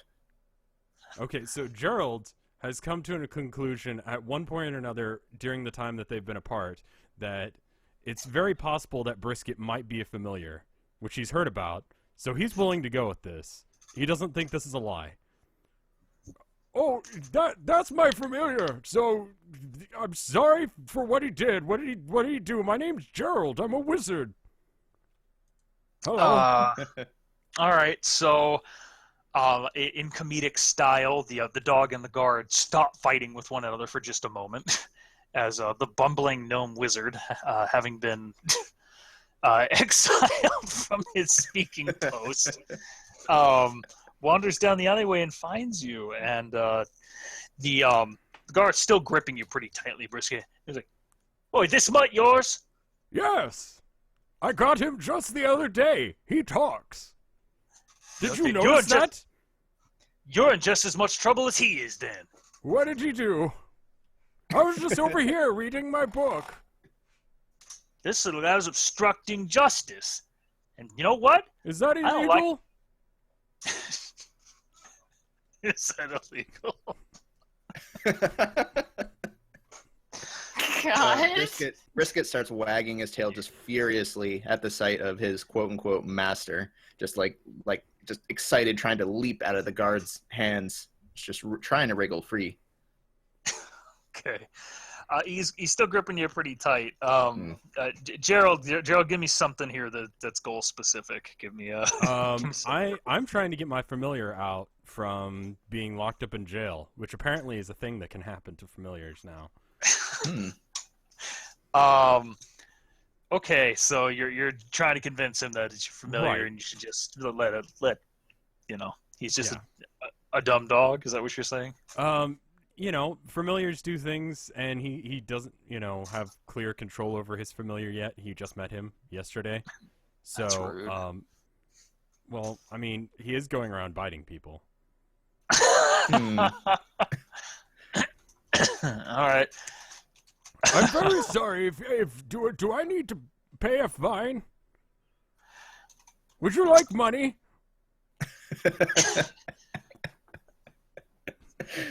I like money. I like money. How much? I'll tell you what. Give me a persuasion check, Gerald. Oh no. God, very bad. You fucked up now. Give me a persuasion check. How much are you willing to pay him? I can tell We'll say you blurted. We'll say you blurted out a number. What number did you blurt out? Holy shit! Let me see how much I've got real quick. I've got 11 gold. I'm willing to pay most of that because this is, a familiar. That's definitely a thing a wizard should have. I'm not really trying to bribe him. I'm just assuming that I need to pay a fine now. Okay, well, you're still persuading here, so. Okay. So I rolled a 17, and then I've got a -1 on persuasion. Yeah, that's a fairly strong roll you got there. I don't know why.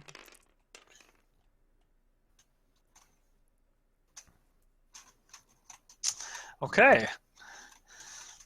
So, you tell him this, and as the guard is holding on to Brisket tight, and so he goes, looks you up and down. You look the part of a wizard, I'm sure. Yes.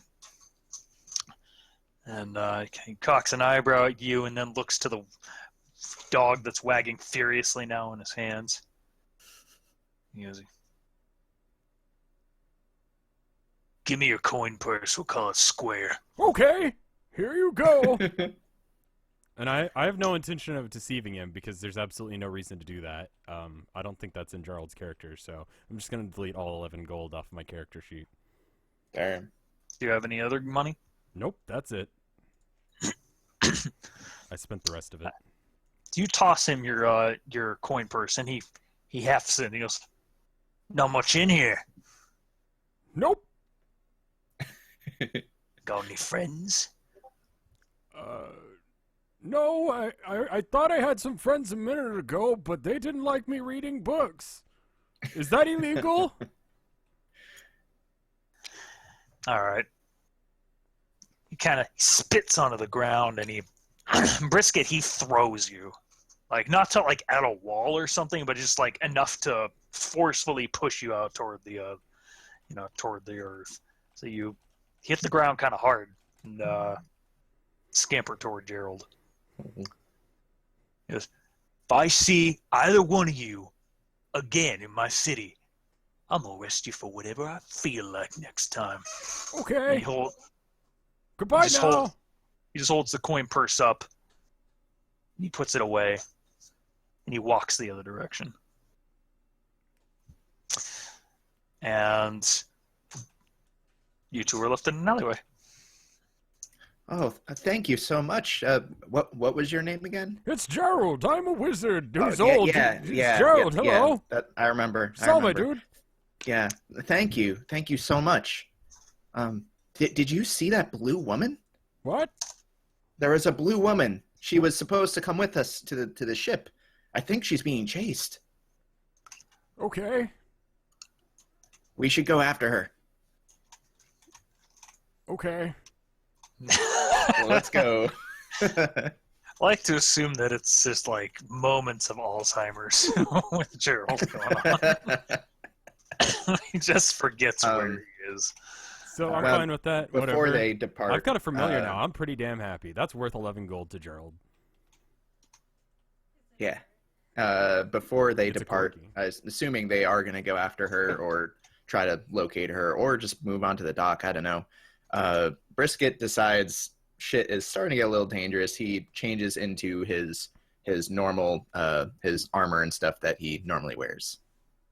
He had a sack stashed at the market in a safe spot. Okay, you go find your stash and suit up, which is intriguing to Gerald to watch a dog manage to suit up in armor by itself. And then I say to Gerald, let's mosey. Okay, where are we going? Should we go after her or should we head to the dock? Weren't we supposed to meet up at the dock? Yeah, maybe she'll just meet us there. I think she can hold her own. Probably. I want more time to read this book. Have you read it? No. Do you know we how should to go to the read? dock. I can, yes. Okay, I could read it to you if you don't. Tell you what, I'll let you read that book, but let's do it on the way to the dock. Okay. Let's go. All right. Cutting back to the Aladdin-esque chase scene, Wenho and Zachariah are cutting through stalls, passing by a wagon there. You see Zachariah actually reach out and grab a pear as he's running by, and seems to be trying to eat it while he's running. Maybe the action's making him hungry. Who knows? But Wenho, you round a corner. And you quickly pull his skinny ass off to the side, and you see one of the guards. The sole remaining guard runs, and he's looking all about the place, and he seems to storm off down a different alleyway. Oh, thank God. But I don't actually say that because it would be pretty stupid to actually talk right now. Is there somewhere else we can, like, very quietly meander to down this alleyway that we are currently in after making sure 100% that all of the guards have left? It's a dirty alleyway. There's a little pen nearby with some pigs in it. You're pretty sure there's no one else around. Alright, let's go over to the pig pen. Okay. I'm gonna push that guy into the pig pen and tell him to give me money because I just saved his life. So clearly he owes me something. And stop eating so much. Give me that pear. It's mine. It's my pear now.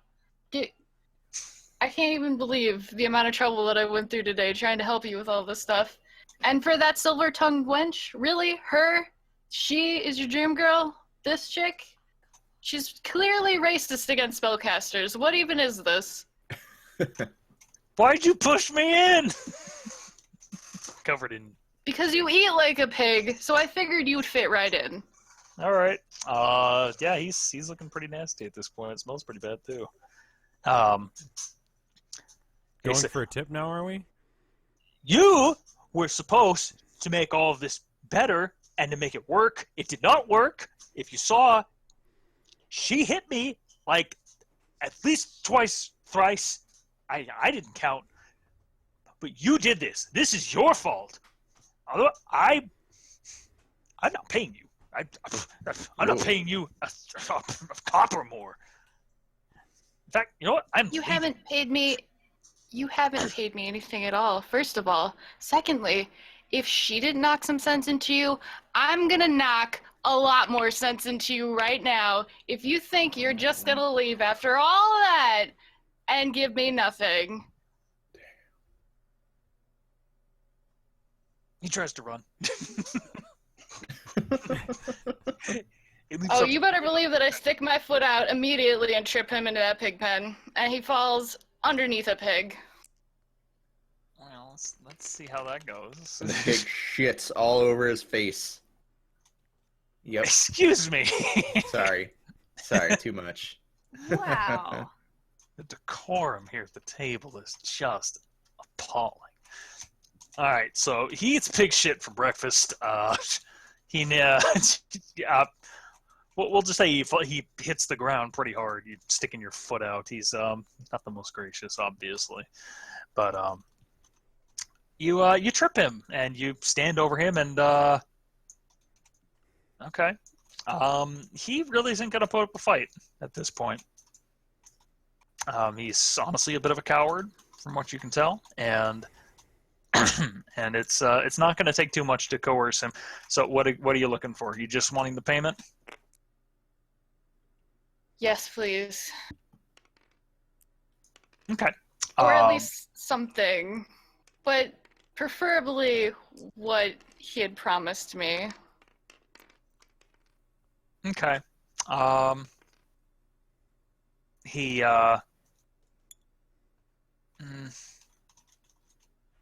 yeah, you know what? He digs into his coin purse, and he looks pretty defeated at this point. You're almost certain you see a few tears welling up as he angrily digs in, and he throws what are now 4 kind of grubby, shit-covered gems onto the dirt ground, and they've been, aside from their obvious fecal dressing, they look very valuable. So take them. I don't even care anymore. Just leave me be. You've already screwed it all up. Why? Just go. Take it. Go.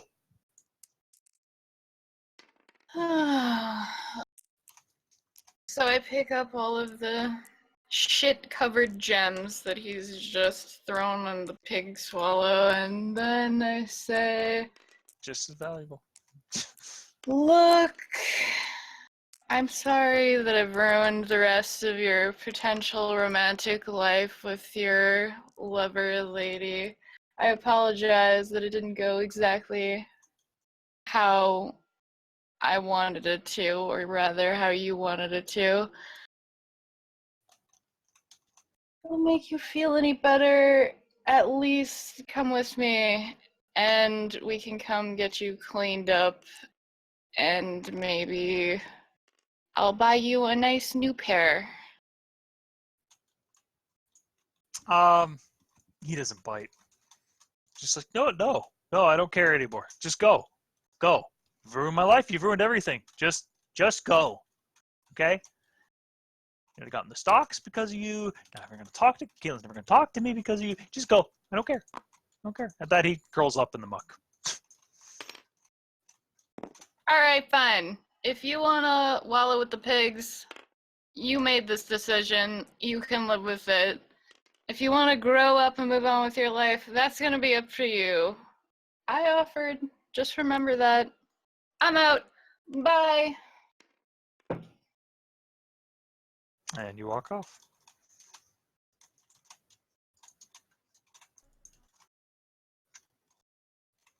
All right. The morning drags on. As you've been very quiet, you just showing up at the docks later, or you got something? I PM'd you. You PM'd me. I didn't even see the PM. I'm so sorry.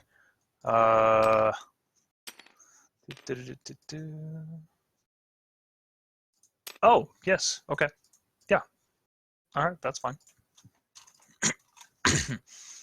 All right. Do you want that to have occurred, or do you want me to do a scene with it right now? Either or, if you want to get things rolling. We can just briefly go over it, because I don't think it would take too long. Okay. All right. So as meets with Griselda in the morning at a local cafe, and which is in the nicer district of town, and the exchange is rather it's just pleasantries at first. She meets with you, has a little bit of coffee, and you chat about a few things. And she she obviously took your invitation. Took your invitation well. She's still dressed in mostly black, seeming to continue on with her mourning. But yeah, was there anything specific you wanted to talk to her about? I wanted to talk to her staring at me last night because I figured that she knew me or knew my dad. So I wanted to approach her on that and talk to her about it because my dad was also killed in a similar fashion. So it could be a connection. She goes, I don't know, she goes a little silent when you talk about it, but she nods and says, I have heard about your father, and while I know the pretense for intrigue will always be there in terms of what we unfortunately share. I'm not certain if there is a link between your father's fate and my husband's, but I do know your pain very well, and when I heard that you were coming to the party, I confess that I did want to make sure that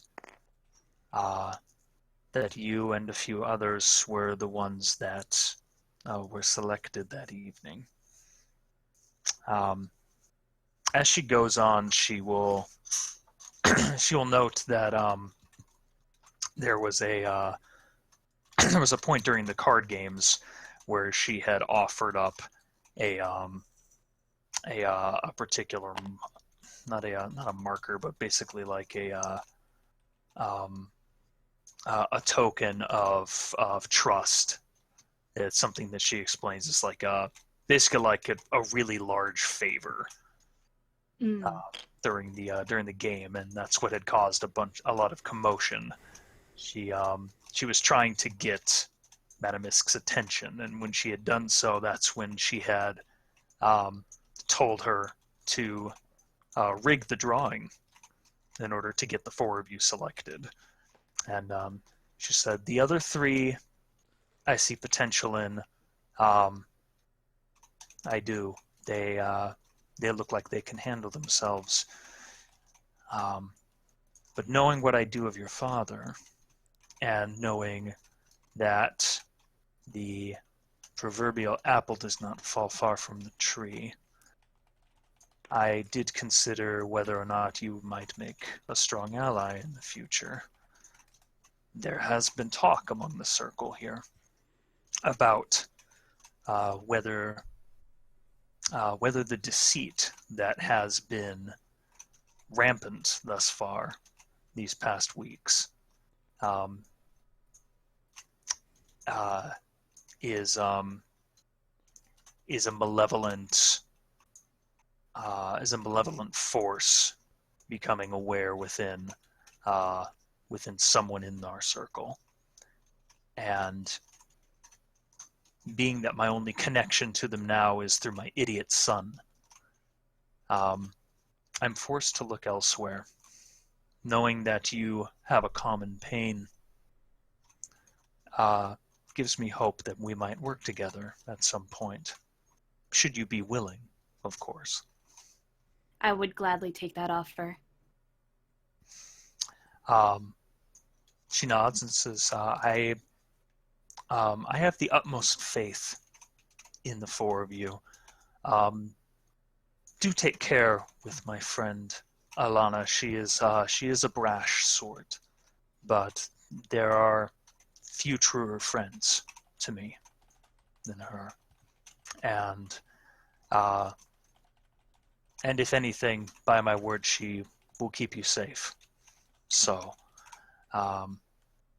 trust in her, and know that when you return, with all due success, as I expect, that you will not only be rewarded, but we shall look into these matters both yours and mine. And we will find our justice. I nod towards her. She asks, is there anything that you feel that you might need for this journey? Or do you feel adequately prepared? I think I can handle it. I don't know, unfortunately, how much I'll be able to handle my fellow comrades, but I feel like they will be competent enough to return and finally put the nail in the coffin for the both of us. She nods and she reaches into her bag that she brought, and she slides a smooth metal rod across the table to you. She says, in my husband's earlier days, he was an adventurer and had kept a number of little things here and there to remind him of the past. He will not be needing this any longer, and perhaps it will suit you better. Go ahead and take a, believe this is a wand of cure light wounds, or just cure wounds. Oh, yo. Mark it off as having, actually, let's do this. Yeah, mark it off as having 4 charges on it right now. 4 charges, cure light wounds. Mm-hmm. So. I need to mute my mic so you don't hear me typing. That's okay. All right. And unless you have anything else to note, the conversation will just turn to pleasantries once more, and she'll bid you good luck. Yeah, nothing else to say.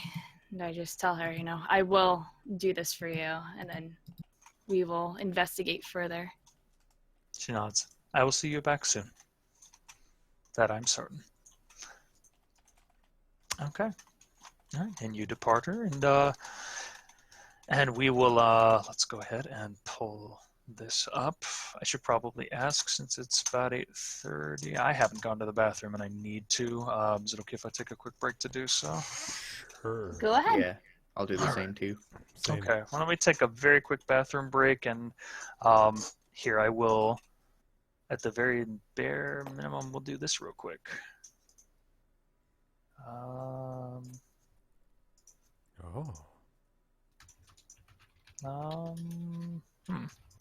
It's not doing the thing I wanted it to do. That's not it either. Still getting the hang of this. Oh, there it is. There we There it go. is. Yay! So now we can actually see the dock here. Okay. Okay. Yeah. We'll build the scene, and I will be right back. All right. Oh, look at that Actual monster. fuck? Holy shit. Look at that thing. Wow. All right, I'm gonna go to the bathroom as well. So I'm gonna put up the BRB screen again and mute everything. Yep. I will be right back as well. Let's call it 90 seconds. Yeah. Ish. Yeah, something like that. Round about that. So if you're on after hours, skip ahead 90 seconds, and we'll probably be back by then. Yep, BRB.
I'm back.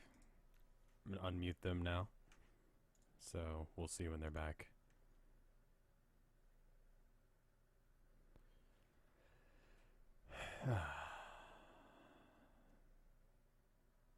Is it be happening right now? Yes, it is. And someone's back. Hello. Hello. Hi. Hi. How you doing? Good. How are you doing? We're where they can hear us now. It was 100 seconds, not 90. Oh shit. Shit. We're liars now. Good job. I know. Anyway, Good. how are you doing, Hoots? Oh, I'm good. I'm good. How are you doing? I'm doing good. Yeah. This would be much better with music. If you can find me a bunch of not copyrighted music that will change with every scene and every emotion, then I'd totally be down for playing it. I just don't feel like dealing with it, and I think it's fine. I'm sorry. That came out way more passive-aggressive than I intended. It's just like, okay, I could be playing like the music from like Oblivion or Skyrim, but everyone knows like the theme tune for Skyrim. So if that's, you know, if that's on the list, then everyone's gonna be like Skyrim, you know. Or if I, you know, play some obscure one, I have to make sure that's not gonna get copyright striked. And assuming it doesn't, then I've also got to juggle and make sure that the sound is appropriate. It doesn't go into like epic battle music, while we're just like sitting around reading erotica, you know, like that's not good. That's not good. Oh, jeez. So I don't know. I don't really want to. I don't want to do the extra. I mean, that just makes me seem lazy. Yeah, I am. But apparently we're apparently we're one Tim Allen grunt off from bingo. Yeah, Gerald doing something useful was one. I'm back. Welcome back. Oh yeah, we have to do the bingo thing. That's right. Yeah. So they did do something useful. Wenho did not fulfill her quest technically, right? No, she robbed a guy. So, yeah. That's what happened. Robbed him? Please, that is a gross exaggeration of the events that occurred. Did he pay you for a service, or did you take money from him? He technically paid me for saving his life only after I told him that I would beat his ass if he didn't, and then tripped him into a puddle of mud So when he tried to run away. that's the way muggings work as well. Yeah, but generally not in to a beat your mugging, ass. there isn't a pre-established deal in a mugging. Like, there isn't any kind of pre-contract of some other thing trying to be fulfilled. I mean, yeah. The tabletop Can you mug audio, somebody that you I don't know already? think is free to use, and also it's really laggy, apparently. So, It can be laggy, yeah. and I mean, this is not as laggy as the last one. I do like the way this looks. I think it looks good. Yeah. I like the clean the how clean it is. Yeah. Yeah, it's pretty nice. So And it looks like you could probably cover a much larger area in a lot less time, rather than fiddling around with like one wall for like a decent amount of time. okay, so one of the really cool things that Montrevant was showing me about this. So if you're looking at the table right here, there's obviously 3D elements to it, right? Right, like the Mm-hmm. Okay, so what you're actually looking at is you take out this portion right here. If you look at the map itself, it's a 2D flat image that's Right. being projected down. What someone did was they went in and they took portions of the map. They took PNG portions of the map, and what you're seeing here, this little raised portion, is actually another picture of that exact portion of the map raised. So that it gives off the effect of a 2.5D sort of map. So that's why you're seeing this, some of this stuff just popping out at you. Like same thing, not the same thing with this fish here. That was just obviously a different object, but yeah, some of this is actually rising up as if it were a real structure. It's Pretty That's cool. really cool. That Yeah. is super cool. Yeah, I should probably Can I show you press guys the what rain we're talking button? about. What? The rain button rain. over Press the on rain your. button. Okay. We can see everything on your side of the board, by the way, if that matters. Yeah, that's fine. Oh no! This is I the pressed the rain button and it disappeared. this is the thing that Hootie was talking about. This area here. I had it on the BRB screen, so Yeah. I like this pug. I was admiring him in the break. Pug? What? There's a pug over here. His name is Gump. Gump? Gump. Gump the pug? Yeah, there's a pug right here. How do I ping? Tab. Oh yeah, yeah. If you Yes. hover over them, they have names. That's so cute. Look at him. That's the pug from WoW. Gump. Look at this little guy. He's very cute. Damn, he's cute. Look Yeah. at him. Yeah, I like him. All right, no more rain. We're not raining right now. There we go. Okay. Okay, I think we're good to go. All back, Everybody's yeah? back. Mhm. Uh-huh. Mm-hmm. Yep. All right. So the four of you meet up once more on the docks, and we'll just say some characters were waiting around at that time, and others joining up, and it's been a busy morning for everybody. Yeah. Yep. We'll never speak of it again. Probably won't be allowed to.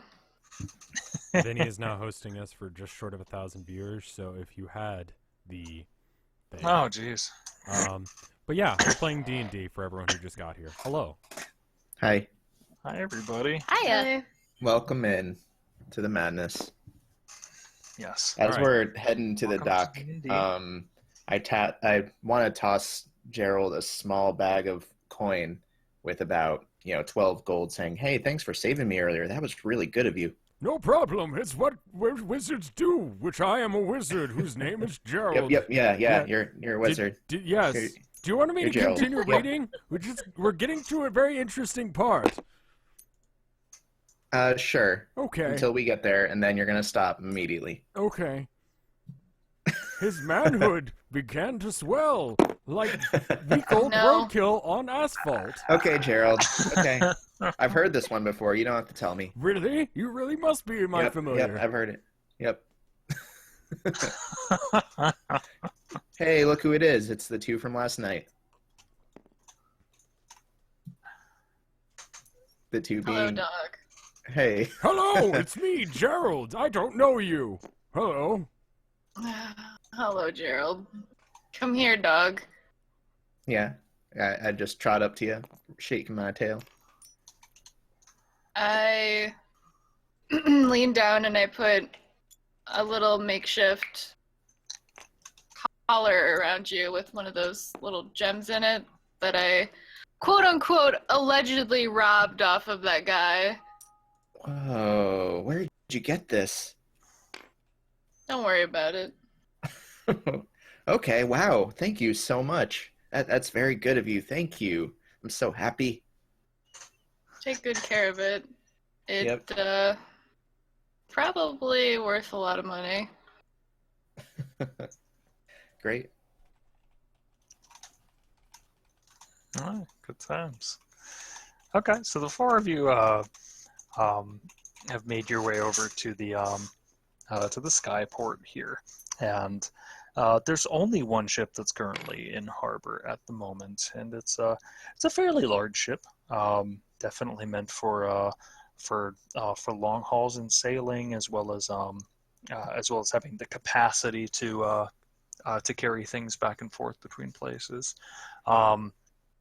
It's a little interesting, I suppose, just to see a ship basically docked and hovering there in the air.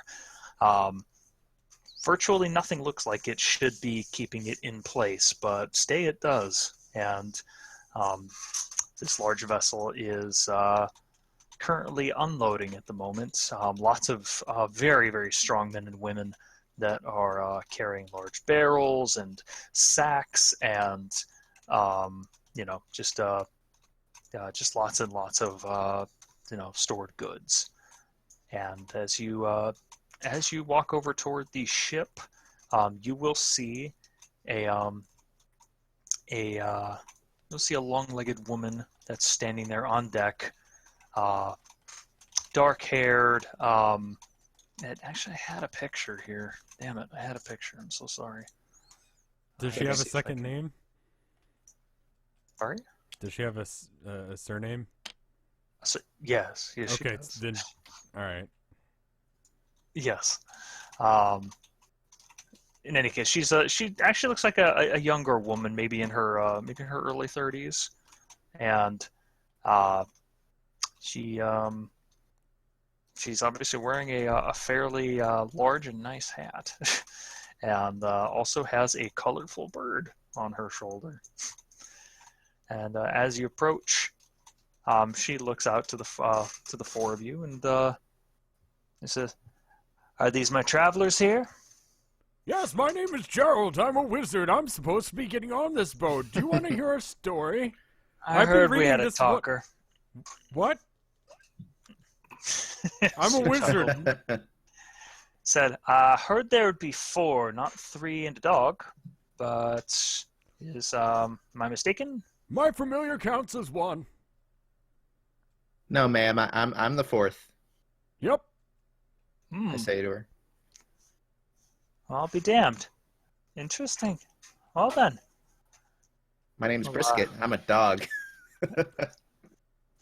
She points, a wizard, a dog. She points to Wendho. I was like, and you are? Wendho Sevilla. Nice to meet you. Yes, Wendho? we met earlier. Did we? Yeah, like 5 minutes ago. We walked over here together. Oh, right. I'm not a wizard. I know that. Do you know what I am? Nope. There aren't any other things in this world that exist to you besides wizards, are there? Well, you're not a wizard. I know that much. Wizards don't dance. Or sing, which you do both, so you must not be a wizard.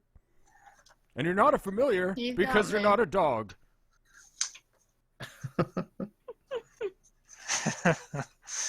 All right.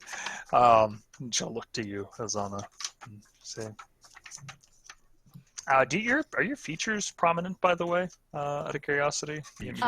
Yes. So, Oh, okay. I thought we You know were talking how about horn, small, wings, and tail. Yes. That's what I thought. Okay. She goes, and, oh, well then, hello. And you are? I am Azana Medina, but you may call me as. Yes.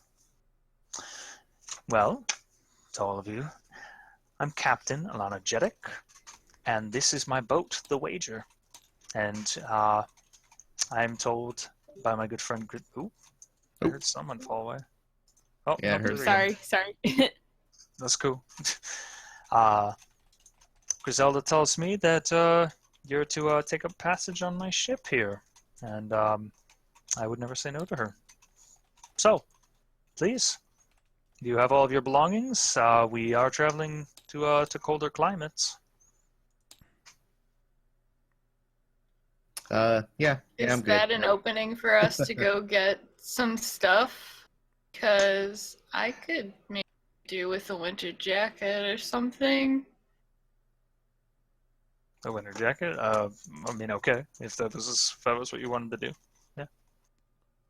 Yeah, I don't think I have anything very warm. Is there something that I could get? I'll give I you the same. don't know I'll give the you the same price. thing that I gave Rev. 2 gold pieces for some cold weather outfit. They're very drab though, so you're paying extra if you want it to look nice.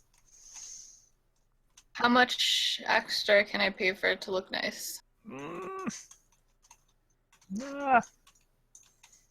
Wasn't it 8 in 5 the gold, other, final offer. What? I think it was 8 in that Said- official 3.5 book, but like you can do whatever because you're DM.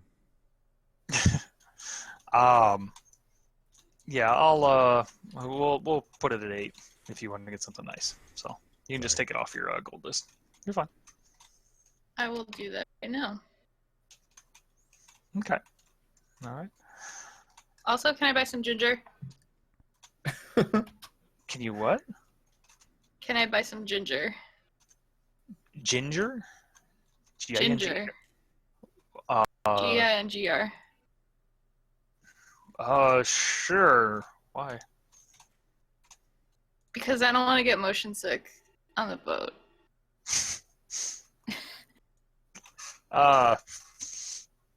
Sure. Sure. Spices. Need another, I don't know. Need another gold piece. All right. Okay. I will turn to Alana and say, I got everything I need. Thank you for taking us aboard. Of course.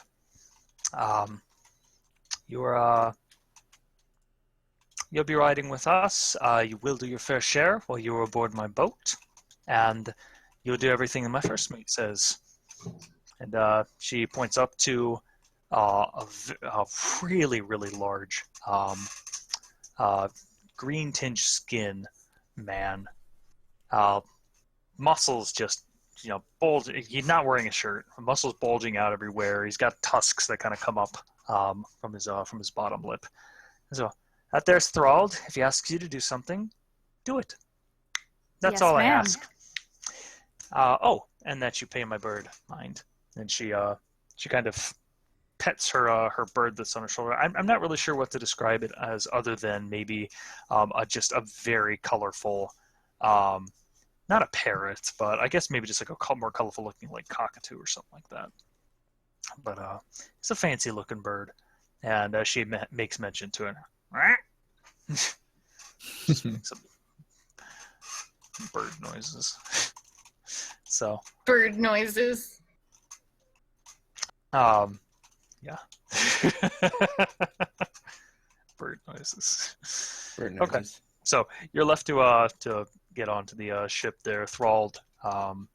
We'll look you all up and down as you get onto the ship and just sort of nod and continue pulling ropes and being muscular. Yeah. Being curly. As you are ushered down into the hold of the ship, where you will be staying, you do pass by a very tall, thin man wearing purple robes. Oh, shit, wizard. Hello!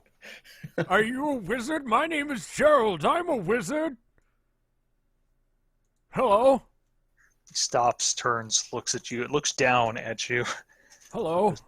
Gerald here. What's up? What's up? Hello. Hello. Something I can help you with? I noticed you're a wizard. I am also a wizard who happens looks to at be old and a gnome. He takes 2 fingers and he pulls his cloth, like a deep velvet, and pulls it outward, looks at it. He nods. That would be the case, yes. And? Hello. It's rare that I meet wizards nowadays. All I've met is not wizards recently. Hello, let me tell you the story of how I got here. Would you like to hear it? Goodbye. But I just started telling a story. And the otherwise unnamed mage walks away from you. Well, he was very rude. And probably not a very good wizard if he's that rude. Wizards shouldn't be rude. They should be mysterious. And I'm I'll learning a listen lot to of other your things. story if you want. Okay, but you were there, I'm pretty sure. You could tell me. I Let's was hear there. it, Gerald. Okay, once upon a time I went to this party that I was invited to because I'm a wizard and wizards are important. Etc., etc. Okay. Fill everyone in for the last, 2 sessions or whatever. All right, you're led to some hammocks that are down in the hold, and there are some other sailors that are around that are taking care of some business, and a few of them giving you the eye, a couple of them casting bones over in a corner, and you're left to put your things away, and without too much pomp and circumstance, the ship readies itself to take off. Oh gosh. Brisket immediately, his tail goes between his legs as the ship rises and starts whimpering a little bit. It's And that's- okay. It's That's magic. right. You're magic. It should be fine. How high do you think this ship goes? How long's a piece of string? Only 3 feet? Okay. That's not so bad. Not too bad. And immediately Brisket is a bit more relaxed because of Gerald's humor. Okay. All right. Let's shift over to the next scene real quick. This was it's kind of just placeholders. Does everyone have their characters? Okay. Cool. All right. Still getting the hang of this. There we go.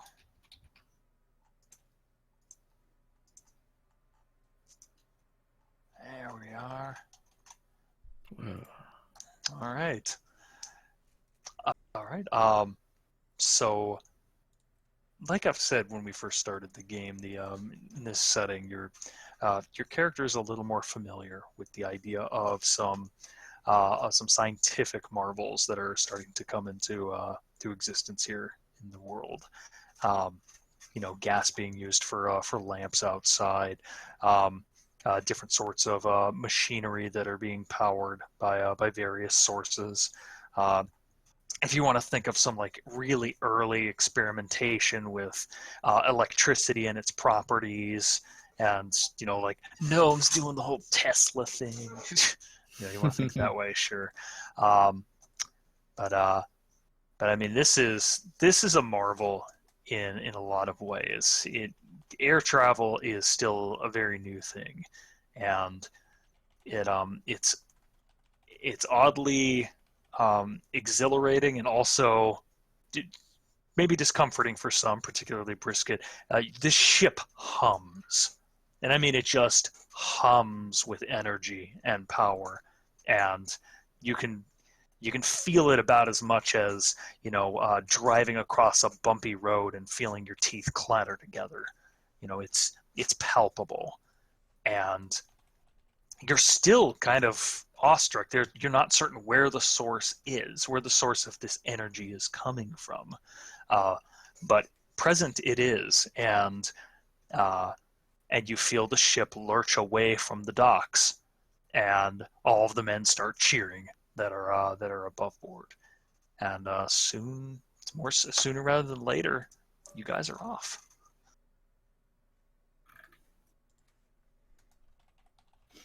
This is where the scene builds itself, and it's probably going to take a minute because it's a fairly complex scene.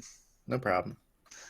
So I'm hoping this doesn't break literally Oh, everything. there it goes. Wow, that's really fancy, Hootie. I'll be honest, Yeah. I did not make this. Hootie, you did a great job with this. You did a great job making this completely from scratch, including By modeling each. himself. figure. Good. Including all of these models that are clearly not from World of Warcraft. Indeed, Yes. they But copied then Hootie. They copied me, yes. World of Warcraft, really, they're biting on me so hard. I can't find my dog model. You can't? Oh, wait. Oh, I had the table backwards. I'm a ding-dong. Never mind. It's okay. There it is. Windhouse going for a ride. Oh wow, that's yeah. really Must be- fucking fancy. like I a just loaded bird. into the. That's fucking cool. I like So- If it. you're having trouble putting your model actually on it, make sure the toggle does not have grid on it. That way, you're not snapping onto a portion of the grid. There you go. Okay. All right. Let's see if this will work. Give me just 1 second. I want to play with this real quick. Yeah, like I said, this is not my ship. I did not build this ship, but I like the smoke effect that makes it move. Yeah, that's That's- super rad. That's really cool. So yeah, this was actually from a a normal sailing ship. They had done some really great stuff to make it look like the ship was in waters or whatnot. But obviously, since this is an airship, we wanted to do something a little different. So we still have this effect here, which hopefully gives us the idea that we're sailing through the air.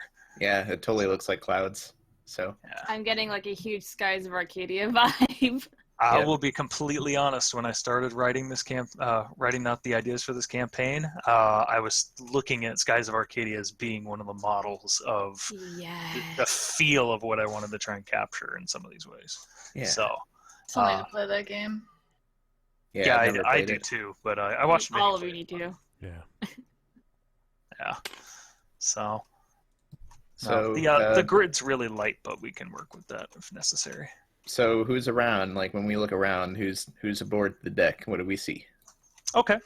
So you come up onto deck, and you're going to see anywhere between 6 and 8 sailors that are in almost constant movement. You hear orders that are going out intermittently. You hear the large, brash voice of Thrald, which you're starting to get used to at this point. He honestly sounds like he's screaming at someone every 10 seconds or so, but it's a steady rhythm. It's the heartbeat of the ship, if you will, to watch these men and women moseying about and getting and just taking care of the sails that are moving, and you continue to feel the thrum. I mean, it's not just the movement of the ship. You feel the obvious movement as you're soaring through the air, but again, that's that palpable energy that's underneath your heels that seems to thrum. Is definitely there. At the helm here, you're going to find Alana Jedek, and she is at the helm of the ship with her bird, and you'll also find the man in purple robes that is standing right next to her. She seems to converse with him every so often.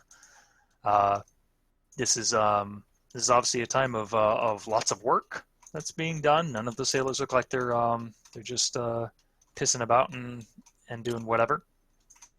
So I guess as you guys get onto the deck, you know what? Let's just decide this way. And it's stuck. Good. There. Quality Good. physics. And it didn't roll on a side. Okay. Just flip it. There we go. Brisket. Yes. Brisket. Thrall looks at you first. You go, dog, huh? Yeah, that's me. You look small enough. We got a nest up there. How about you go up there and give us an eye? See if there's anything about. Keep us informed if anything's gonna come our way. Do I have to? I kind of have a thing with heights.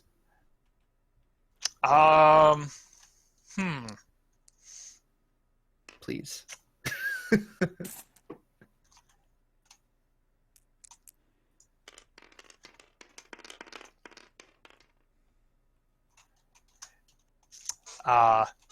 His eyes bulge. His neck veins seem to just thrust outward. He's like, what did you just say to me? Nothing. You're riding passage on the lady's ship. Get the hell up to the nest. I say, yes'm, and I start to head up to the nest. Okay, How does a corgi climb a ladder? carefully. With his paws. Because he's standing upright by this point because he's equipped everything. So he has like his weapon sheathed behind him on his back, and he's just walking upright. So This extra guy in Pretty the crow's straightforward. nest is making it kind of hard for him to land it, I think. yeah, I can't. I'm trying.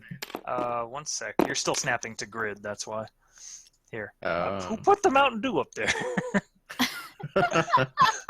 Put the Mountain Dew up there. 1 second. I'm going to try and get rid of this guy. It's in the nest right now. Okay.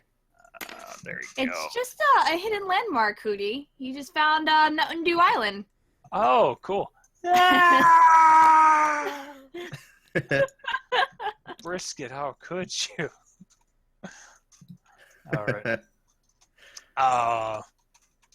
Okay, let's pick on someone else real quick.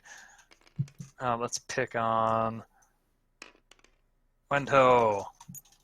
Wendho, Yes. do you usually walk around with an instrument in hand, or do you store everything downstairs, or how do you normally walk about? Do you have like a pan flute that you have on your side, or? I actually do have a pan flute on me, because it's a little easier to just sort of pocket. So. Okay. Thralt spots your pan flute, and he goes, "You there, lass! Give us a good song. Spur the men on to good work." That's my job. Do you think bards ever just want to go and chill and listen to other people play music? I Have you ever think been to, like, a that karaoke night? Like, there's always that asshole that has his fucking guitar ready to play a song. No one wants to hear him play, but he's fucking there. Just saying. I don't know if that's the same thing, but yeah, okay. Yeah, I hear you. I'm sure there's. All right. When how you put yourself in the middle of all of the work, and do you know any shanties? Like, do you know stuff that you're going to be playing? I'm sure that I could make something up. I think I'm probably pretty capable of a good sea shanty or airship shanty, if you will, or two. Nice. Okay. All right, you start prepping for that. Gerald, and as you managed to escape Thrald's gaze as you move about, so you get to pretty much explore and do what you want. Is there anyone you want to talk to here on the ship? Is there people you want to interact with? Is it just the sailors, or do you want to just go and check out the sites? What are you feeling? I am just going to hold Gerald's attention and talk about secret magic with him so that he doesn't annoy the hell out of all of the crewmates. I'm totally fine with that. I was going to say there are only 2 wizards that I know of on this ship, and I'm either going to harass one or the other. But if she's willing to talk to me, that's even better. So that's what we're doing. If she's willing to distract me, that's all the better. All the better, I tell you. How do you like seeing yourself as the obstacle? You can't roll with a character like Gerald and not see yourself as an obstacle. Can I just change your occupation to obstacle? Hi, I'm Gerald. I'm an obstacle. Oh, so good. All right. Okay, so as you managed to keep Gerald very busy as you ask him questions that you're fairly certain you've asked him before, but damn, he doesn't seem to mind. Did you know I'm a wizard? Yes, I did know. How is your book going? Very good. I'm learning many, many things about wizards and love, which apparently wizards can do. I didn't know this. Yes, wizards can love. Well, what do you know?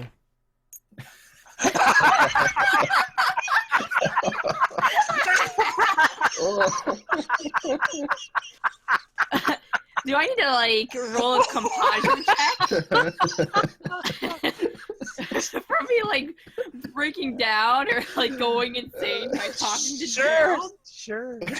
Oh my god. Whatever you want. Yup, we're gonna do it. We're gonna do it.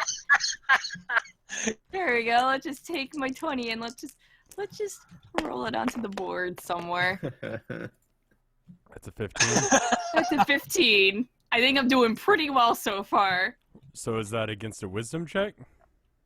I don't know. So Gerald, she seems to not only understand what you're saying, but also she seems so confident. I mean, she's hardly even breaking face when talking. That's a very wizardly thing that Yes. usually occurs. She may know how to love. Maybe you could learn from her. Maybe a thing or I two. mean, she's definitely a wizard. Because she Yeah. can cast spells, so she's a wizard. That is a thing. That is a thing, my friend. I think we should definitely talk about spells. Yes, spells. So do you have a spell book? Do you mind if I peruse it? I'll let you. Do you want to borrow this book? It's very good. No, thank you. I'll read it to you later. Yes, you can do that later. I do not have a spell book. I am a warlock. What? A warlock. It's kind of like a wizard, but Okay. we have secret magic and not a spell book. That's cool. Yeah, it's really cool. Do you want to see my spell book?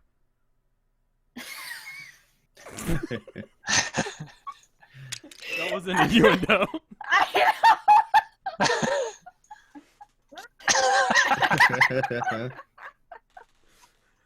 Just doesn't know what to do with you. Yeah, I don't know. At this point, I'm like, sure, let's look at your spell book. It's useless to me, but sure, I'll humor you. Okay. Gerald's spell book is as well organized as he is. Oh. So not at all. Not in at all. any way. There are words in it, and they could form sentences if they were, not in that particular order. But it also contains several like random observations that Gerald has had about many things, like dogs can talk. Just random crap like that. All right.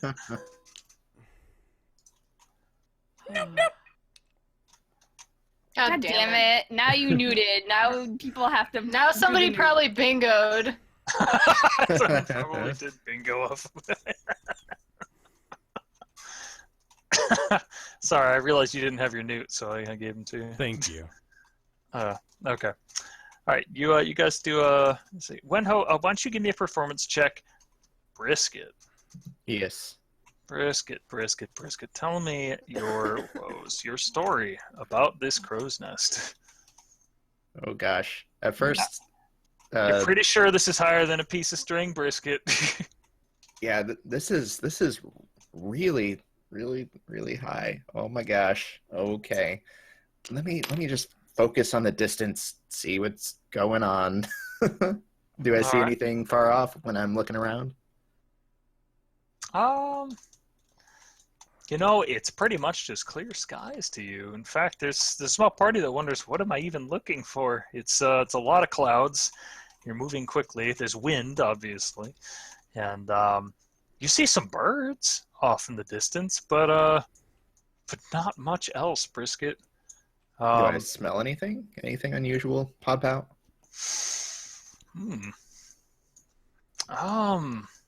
That's weird.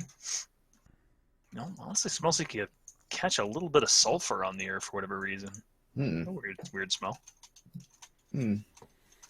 I mean, it's faint, but it's kind of thick. Oh. A thick scent. But yeah. So you continue to look out up there, and yeah, it's not the most pleasant experience. No. No. But okay. So Wendell, what did you get for your performance check? I'm curious. I rolled a 10, but that's +6, so it's a 6. 16. Okay. That's a pretty decent sea shanty you got there, or air shanty, whatever you'd call it. So you strike up a beat, and as you're playing your pan flute, you manage a real nice triple threat of a song, something roaring and just very upbeat to inspire the men and women there. And as you click your heels onto the wood of the deck for a percussive beat, you also manage to keep your pan flute going and singing while you do so. And you pick a pretty common shanty. Others seem to be picking up around you and carrying along with the verses and the chorus. And sooner or later, everyone feels just a little more connected. You feel you did a really good job. So, all right. So as you guys sail for pretty much the entire day and the rest of the afternoon, the sun is starting to expire in the sky, and everyone seems to be a little more relaxed. If you look up toward the front of the ship, you'll see Alana talking with the mage fellow enthralled up there, and a couple sailors have gotten out their cards on the deck, and they're going crazy right there, with some card games. I mean, it's real serious business, some children's card games, but they continue on. And what do you guys do? Am I still up in the thing? No one's told you to come down, Brisket. Well, Starting to wonder. yeah. I kind of look around sheepishly, kind of exhausted from the stress being so high. I was like, I think things will be okay for a little bit. I climb down the ladder sheepishly, kind of look around to see if there's someone I'm convinced to take my spot up there for a bit. Is there anyone around that I could pull aside? You know what? Sure enough, there is a willing sap right at the bottom who actually seems to be coming up for you, and he looks to you as you. I'm not even sure how you. No, I mean you can hold swords and shit. What am I saying? Yeah. You're carefully climbing down with your prehensile paws, and she says, "Yeah, you enjoy it up there? It's peaceful. You get to be away from everyone." Yeah, that's one word for it. I say to him. I say, hey, could you cover me for a bit? I need a break. Yeah, sure. Why don't you go for it? Go ahead and relax. Thank you so much. And I just wander off towards the card games. All right, you wander off toward the card games there. And how about anyone else? Anyone got some actions they'd like to do or things they're thinking about? That depends on what I'm doing. As far as I know, I'm still talking to your character Okay. about magic and shit. Yeah. It's been a grueling 6 hours. Hours of Gerald. my character is just, yeah, that's great, Gerald. The entire time. Look, let's just be fair. You have stamina, girl. Like he is incessant, but you have not let up, and you've kept up the better half of what might be one side of a conversation for quite a long time. I'll be right back, guys. Sure. All right, I'm fine with that. Is it getting close to dinner being served or lunch or anything? It sure is. Everyone just kind of did quick breaks for what we'll say was lunch. Some of the sailors are retreating down into the hold, and you'll see the captain approaching you from up above. She'll come down towards you, towards the four of you. We'll say you're pretty much in the same area at this point. And she'll look around to the four of you and say, mighty fine work you all did today. Appreciate the the good work and effort. I believe we all learned something about wizards today. Huh. Yeah, I guess we did. Today was very productive. I take a quick glance at Gerald and stare directly into Alana's eyes. She catches your hint and seems to laugh a little. Said, "Good work deserves good play. How about the four of you join me in my cabin this evening? You know, we'll dine together. It'll be fun." Okay. That sounds lovely. All right. Okay. So we'll say that the other sailors are getting down to their respective places. And oops, I'm in the wrong perspective mode. Sorry. Trying to get rid of some characters here. Alrighty. So we'll move all your characters into into her place, which is so crowded that we're not even going to try. Let's not even bother. Imagination, please. Gather and project your minds into this space here. It's okay. No one here actually has to be there. Let's see. Joining you for dinner will also be her first mate Thrald, and also be the gentleman that's wearing the purple robes. Oh shit. Okay, I'm back.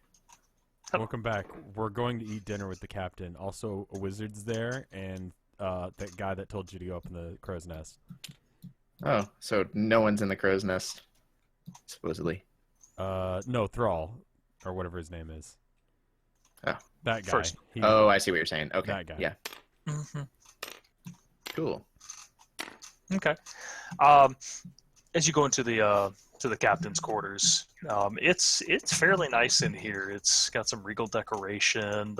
She has a really nice looking desk that's seen some wear, but obviously it's very fine, ornate. Lots of various pieces here and there of just I don't know what you'd call it, maybe just memorabilia, maybe things that don't make terrible much sense, but you know, it's a peeling of serpent skin that's been tacked to the wall. It's it's the helm. It's an enormous looking helm that looks far too large for any of you or anyone on this ship, mind you. You know, it's a flag, a tattered flag, in a glass case that's it's kept under lock and key. She has a lot of different things that tell a story of a well-traveled woman. And she'll invite you to sit down at the table. She puts her boots up straight onto the table, and a couple sailors come in with aprons, and they start serving dinner, and it's pretty nice, you know. Fresh lamb with some good bread and whatnot, and just a nice hearty meal. The temperature is starting to drop a bit, especially with dusk approaching, and you see people start to bundle into some jackets and things like that, and some coats. And after all of you are sitting around picking your teeth at after dinner, she enthralled and the man in purple robes there, they're all just sort of taken in the moment.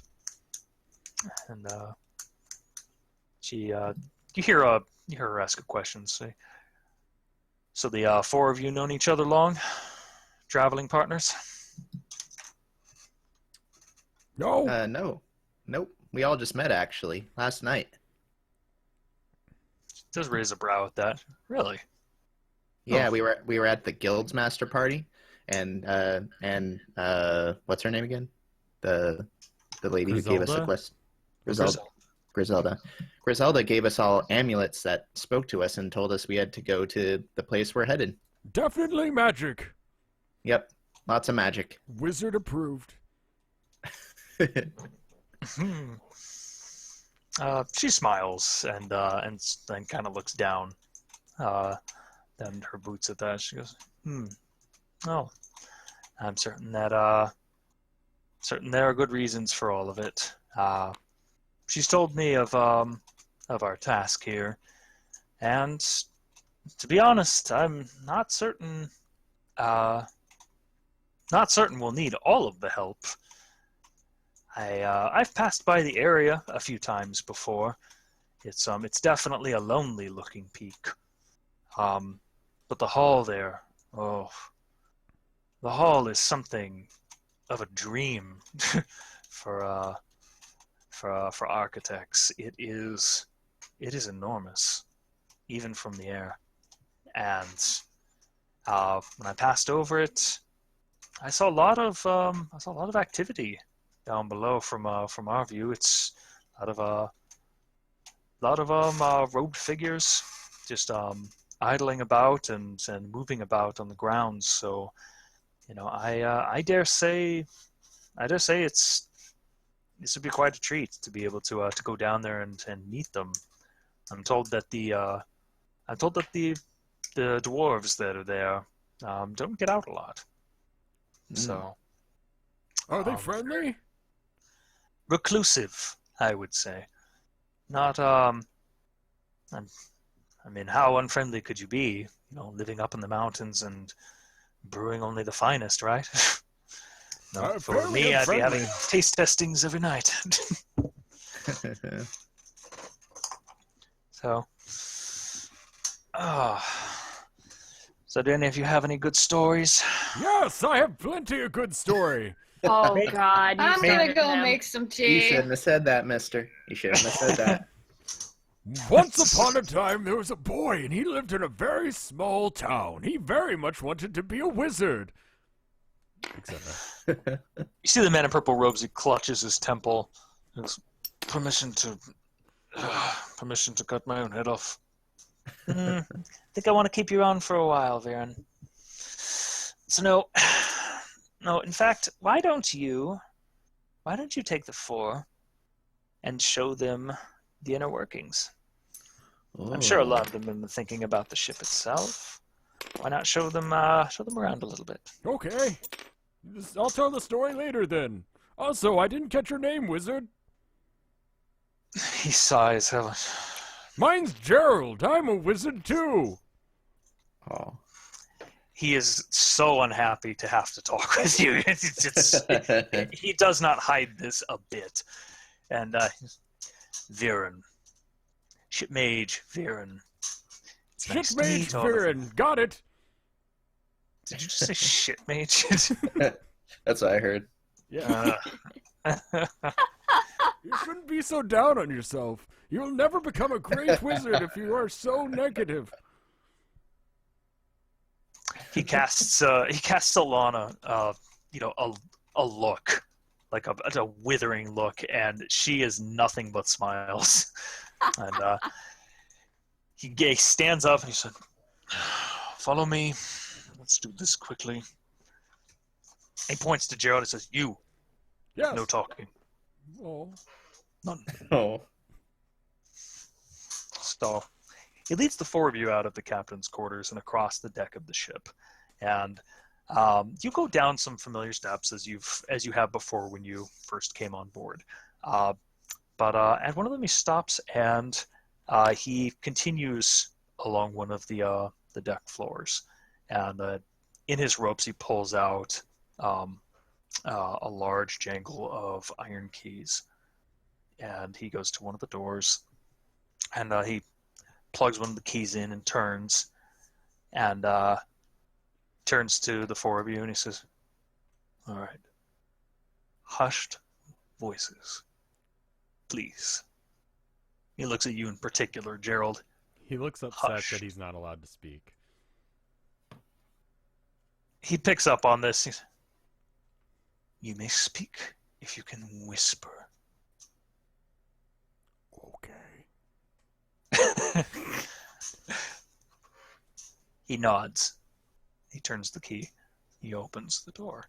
And the room itself, it's a large, large room, which seems to take up a good portion of the of the rear of the ship, and the ceiling that had been present as you walk down the hallway there on the deck floor is now non-existent. It takes up easily 15 feet upward now. It's this cavernous room that is lit by nothing except for two really large flames. And these flames seem to just burn idly in the air. And as they shimmer there, you can feel heat, but it's not the sort of heat that you'd expect from a flame that size. And by this flame, I mean we're talking, if you want to look at this, if you want to just look at the ship itself, use your model for comparison to just judge. Your character model is probably, you know what? We were given this measurement. Think like 3 or 4 briskets. Yeah. So, and they just seem to burn, and their color seems to change as well as you stand there, and you're not overwhelmed by the heat, but it's definitely present here in the rear of the ship. You don't feel the need for your jackets here, and Viren gets really close to the 4 of you. He says, "Bound elementals from the plane of fire. Not kept by force, no, but they are performing a duty for me. And they power the Wager themselves. The Wager, of course, being the ship's name. He says, watch them carefully." And he looks up to them, and you swear you can see what must be like thousands of tiny little eyes in these flames that kind of flicker and maybe give off the illusion of blinking, some staring straight at you even, and they just burn there idly. He said, "Encased by magic and snared here on this plane, they are our primary driving force." And of course he's saying this in a hushed tone. And he said, "Truly one of a kind, this ship. I have flown on 3 vessels now that use magic for its propulsion. But this alone, the Wager, is one of a kind." And let's check something. Now, you know what? Let's do it this way. I would like all of you to make me a charisma saving throw. Oh, nope. No problem. Alright, so what is a charisma saving throw? It's like whatever. Oh, good. I just rolled a 24 total. I rolled a Or, sorry, 3 minus 22. 1, 2. 22.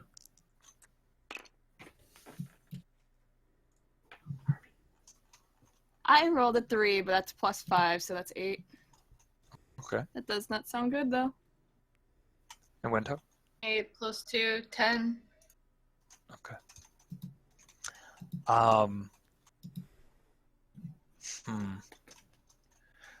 As the 4 of you stand there, Brisket, you're just happy. You're a good boy.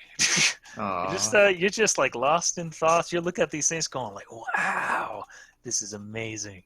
Everything is amazing. What a journey. The 3 of you though, Gerald, Az, and Wenho, you feel this really unsettling voice that seems to pry its way into your head. And it's not really saying anything, really. It's just there.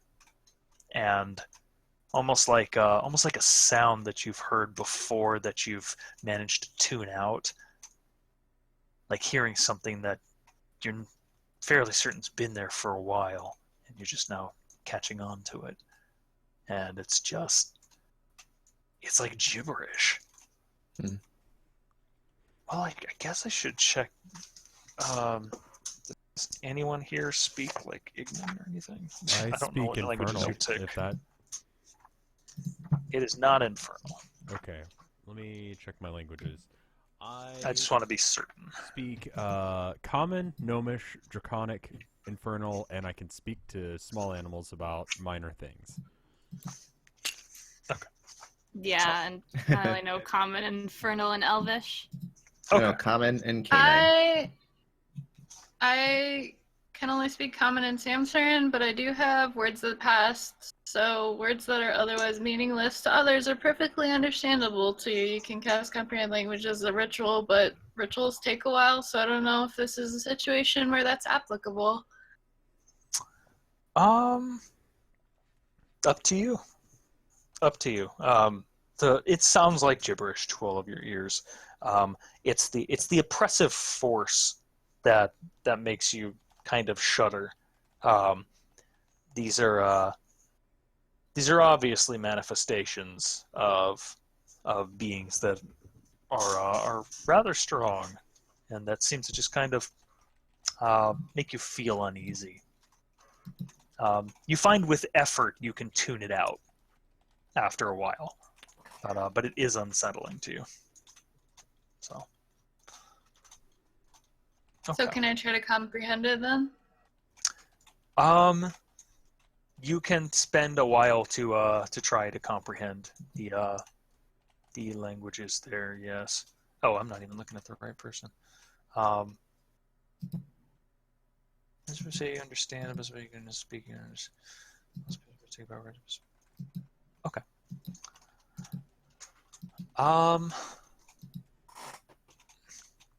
Okay. So you're probably gonna have to take a knee or something. It's gonna be a heck of a casting time, about 10 minutes or so. The shipmage Viren will see you preparing your ritual spell, but he's not going to stop you.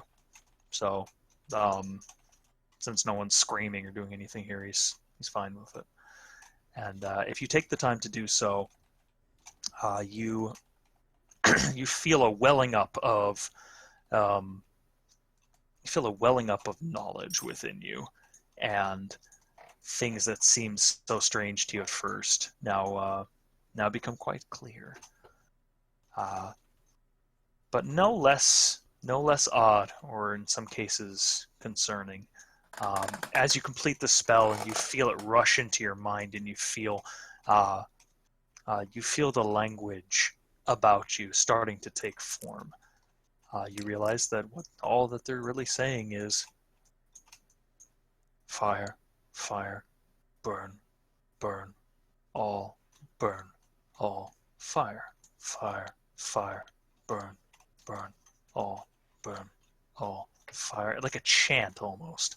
And it seems to, it was harder to make it out at first, but it's definitely being said in a rhythm. The syllables are just so hard-edged and rocky to the ear that it's it's kind of like hearing cultists chanting things. So it's a good fire mixtape. Thank you, chat. Thanks for that. That is all you glean from them. After a while, Viren will ask if you guys want to go back up, and unless you have questions or whatnot, he will lead you out of the room.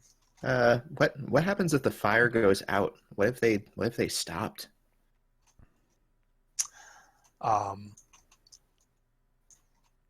He said, it's hard to explain, but these beings, they are perpetual in many ways. it is not as if they are an everlasting source of energy, but they come from a place where their very existence is tied into the world around them. And it can be illuminating, really, how a creature taken out of its natural environment can still operate at such efficiency.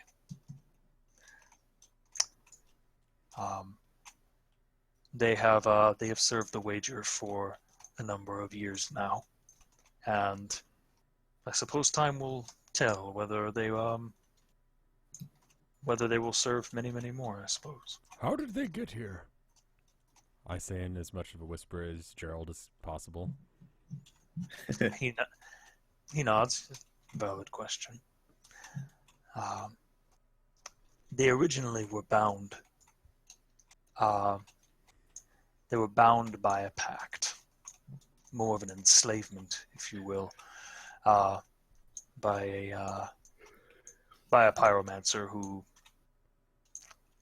had more nefarious plans for them. Nasty man who really did, who used them for purposes of attempting to start wars and to burn other countries around them. Their contracts, their strength, their power, eventually fell to me, and given the opportunity, I sought to put them to work. One might even say they're working off some misdeeds that have been in the past. Okay. That's pretty wizard. Did you just use wizard as cool, or? Yes, Pretty wizard. both. Oh, goodness. Okay, so he will lead you back up to the captain's quarters, and you continue the evening from there. I'm sorry, I do need to take a phone call real quick. Okay. So I'll be right back. Take a few minute break. Yeah. Mhm. All right. Yeah. Let's call it like Yeah. 2 minutes, and Yeah. we can come back and entertain him while Hootie's getting done with that. Sure. Cool. I'm gonna put the BRB. I love this fucking set, by the way. It's so cool. Yeah, it's amazing. I love like the mist effects. Yeah, It works that really perfectly. makes it. And I like how there's little rooms below deck too that you can see. Like if you go into first person mode, you can look through the windows. Yeah, and kind of pretty getting awesome. under the ship and stuff. It's Yep. really well done. Whoever made this is actually really cool and Yep. good at this. Anyway, Yep. 2-minute break. See you guys in a minute. I'm gonna mute everything, unless if you guys don't want me to mute the. Are you guys gonna be around to talk? Yeah. In a couple minutes. Okay, I'll just leave it on. You guys can mute yourselves if Yep. you want. Okay, I'll be right back. 2 minutes. Yep. Okey-doke. BRB.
I'm back. I don't know who else is, but I am. Hello.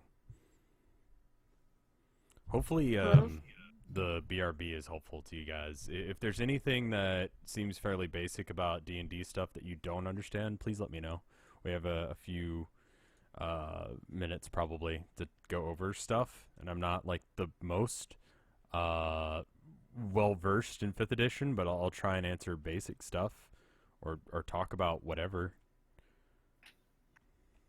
Yeah, I know very little about D&D. I can make up a whole ton of stuff for you. Right. Basically. Yeah. I'm really enjoying 5th edition over 3.5. 3.5 is really easy to abuse. Someone was talking about how you have basic rewards for leveling up. It depends on what level and stuff, but you can choose to multi-class depending on if you have the abilities for it. For instance, you need to have a high enough intelligence to be able to multi-class into wizard, high enough charisma to do like bard or whatever. There are advantages to sticking with the same one in 5th edition. Once you hit the 3rd level, you can get basically kind of a soft version of multi-classing.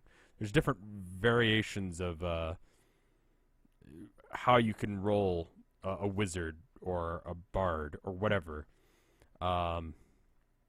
So a little bit more health, more basic skills. You just get a little bit better. Do you ever feel like there are rules you accidentally carry over from other editions? I haven't played enough 5th edition. This and last stream were the only times that I've ever played 5th edition. And 3.5 has a lot of abusable things. Like someone was asking why Brisket uses, or why they haven't implemented the size rules into this. And it was really easy to break the size. It was very easy. Like, you could have a much smaller character carrying a much larger weapon to increase damage and really have no downside. So you'd have just a massive damaging character at a very early level. Everyone's alive in this game.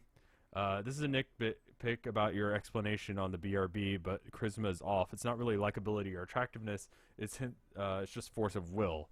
Hence why it's a spellcasting ability. That makes a bit more sense. I was just trying to get a good way of explaining it, but I think your explanation's better.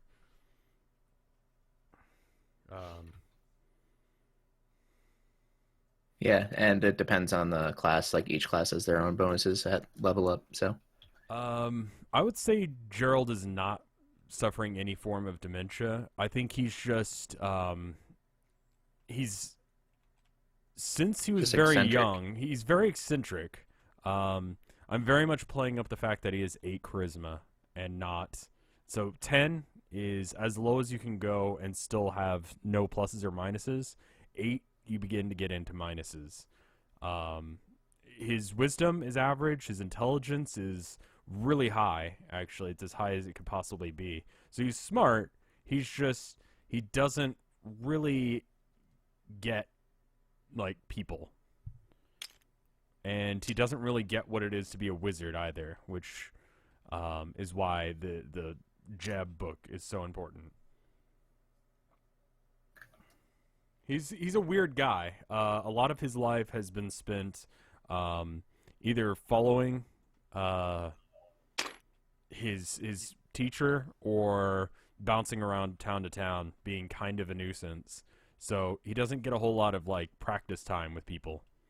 Nuisance.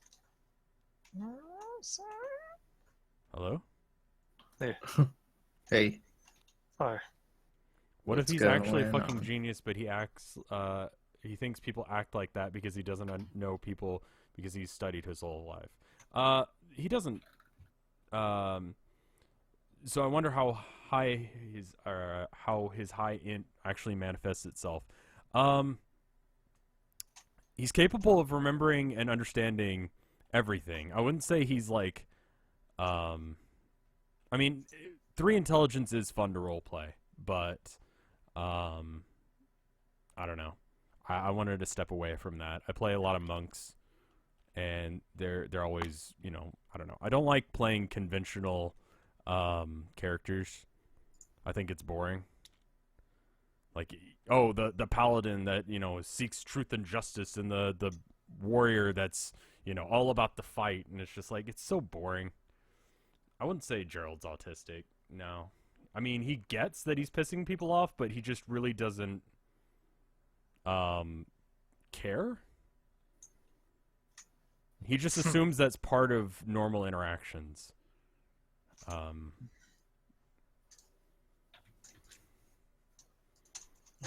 That's normal, huh? Yeah. Yeah. It's just a normal wizard. Making people mad. Yeah. Yeah, Doing that's wizard- just, I mean, that's how everyone has ever treated him since ever. So he just sort of assumes that's reality. Mm-hmm. I could totally see that.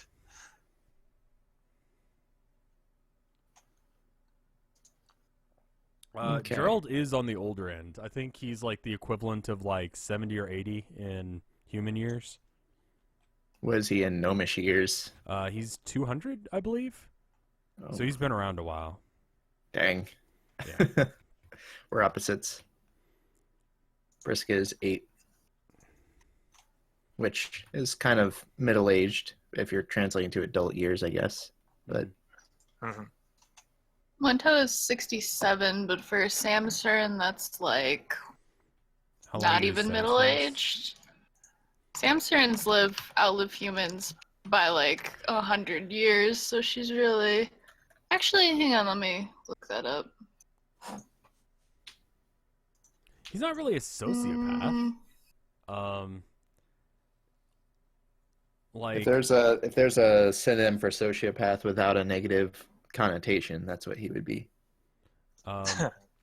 he does not mean bad at all. Like, he never intentionally sets out to do damage. He assumes that's how people react to each other.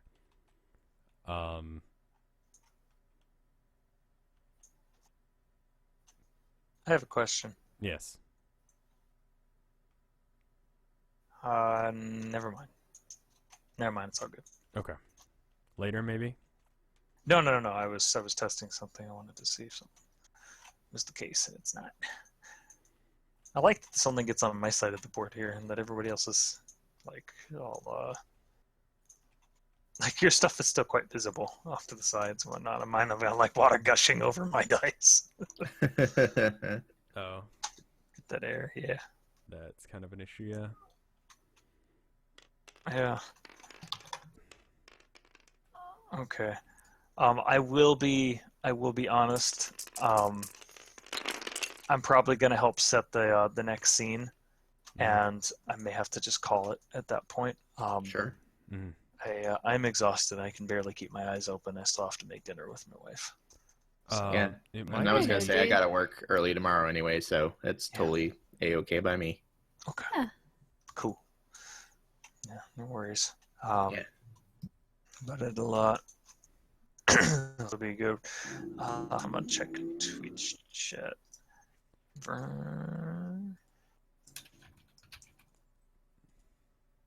If a double 20 happens, I will cry. I mean, I can make a double 20 happen. We could do that. Like, will you cry? Like, He wants to make you cry. I'll make you cry. Let's Oh, see. it's a picture. Here. All right, bud. I'm gonna get double 20. Here we go. Are they only 20-sided dice? There's one.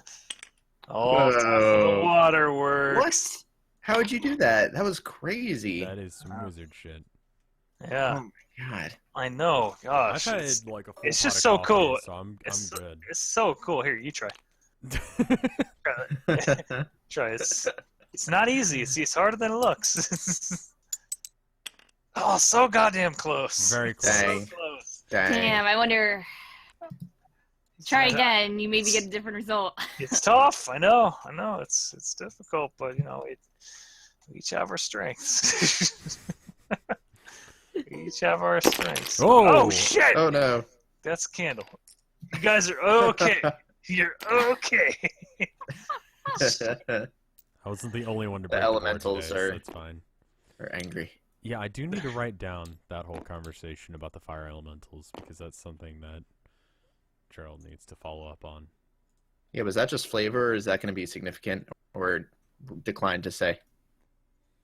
I presume everything that I say is flavor unless you guys like it. So Oh, okay. that being said, don't ignore my plot points. Good flavorful plot points. Delicious. I like to say, which is kind of funny now that I'm saying it because I didn't actually mention it when I was doing my DM workshop, but I like to say that when I come to my my sessions, I prep probably 40%, and the other 60% I just wing. Nice. So I mean, take that as you will, but that's kind of my philosophy because the thing that I did touch on when I was talking with everybody is just saying you can't prepare. There's just no way you can prepare for what your players are going to do. I had no idea what my players were going to do this evening, and I'll never know exactly what you guys are going to be interested in trying to do or whatnot. So I plan for a little bit, and then I plan to make up some shit as I go along, and if it seems like I prepped for everything involved, then I did a good job. Yeah. Yeah, you're doing a great job. It's most telling on the first first session, I think, on whether or not you can roll with whatever punches because you don't know what you're up against. And I felt like it went well, especially the first one. This one as well. Don't get me wrong, but like, you at least know who you're dealing with now. Mm-hmm. I did not get to do the postmortem, at least not yet for the first session. But when it came to what happened at the party there, I had like bullet points. Right. At this time this happens, and then this hook. And I had hooks that nobody bid on, and I had stuff that it wasn't a hook to me, but it totally was at some point. I was like, oh, okay. And I rolled with it. Yeah. So Yeah. that's why I was laughing at Jen earlier this session. Doesn't have a surname, Jen. Like you could see it. This is important to me, Scott. This Okay. is important to me. Okay. All right. Hootie isn't the T-Rex in the plains type of DM, if you can't tell. I am? I said Wait, you what? aren't. Oh, I'm not. No. No, Quite the opposite.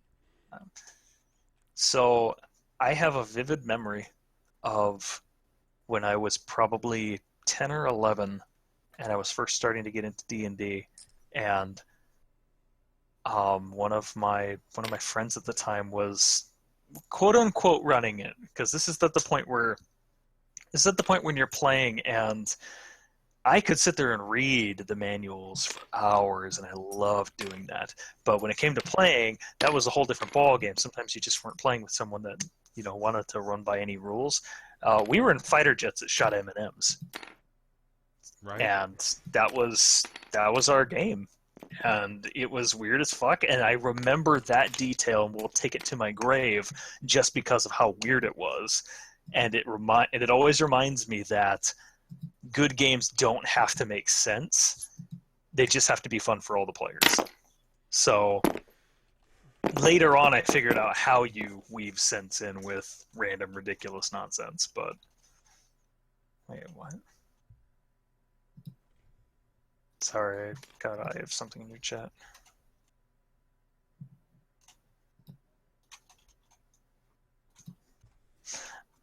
Anyways, is everybody back? Yep. Yep. Yeah. Okay. Ready to go.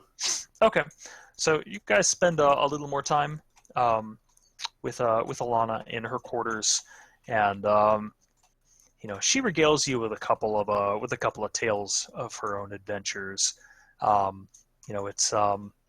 It's fun banter around around the table with some drinks in hand for those that want to drink and otherwise. But as the night goes on, she she seems to open up a little more Not that she seemed extremely stern amongst her men, but she just seems a little more livelier, a little more chatty. And yeah, you guys have a good evening of talking about it. And if there's anything you wanted to ask her or you wanted to talk about, you may do so. Otherwise, we can move through the motions of having you guys go through a rest. I'd like to bring up something with ass, real quick. With ass. With Thank ass. you. You're Yep. welcome. So about those fire elementals that shit wizard was selling us, that sometimes wizards summon creatures and to start wars. Is that your experience as well? I haven't heard of this. Maybe sometimes. That seems like very weird behavior for a wizard. Yeah, that's because maybe they aren't a very good wizard, as in they intend to harm people. Is that a with it. thing wizards do? Intentionally harm people? Evil wizards. Oh. Gerald would never do that. He's a good wizard. Yeah, you're a good wizard. You wouldn't do that. Would you do that? No. I don't think I would do it like that. At least, not towards friends or people that I can make good connections with. Okay. So sometimes wizards start wars, sometimes they don't. It depends on the wizard. It depends on anyone. Sometimes... Anyone can start wars. Okay. Alright, that's all I really wanted to pick around about. Okay. Oh, shit. Wrong button.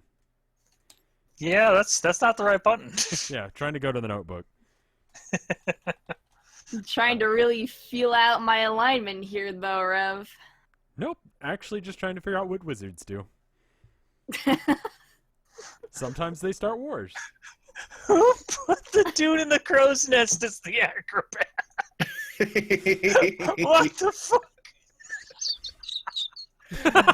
I'm glad you noticed. That's great. Dude, I did that like over a half hour ago. I'm not even kidding. Oh my god, I never noticed. It's so good. Oh my god. He's standing up perfectly. I know, it's so good.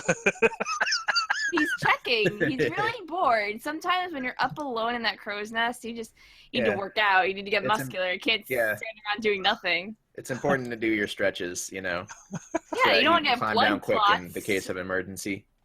Oh my god, that's so good. Beautiful, beautiful. We'll just keep that there.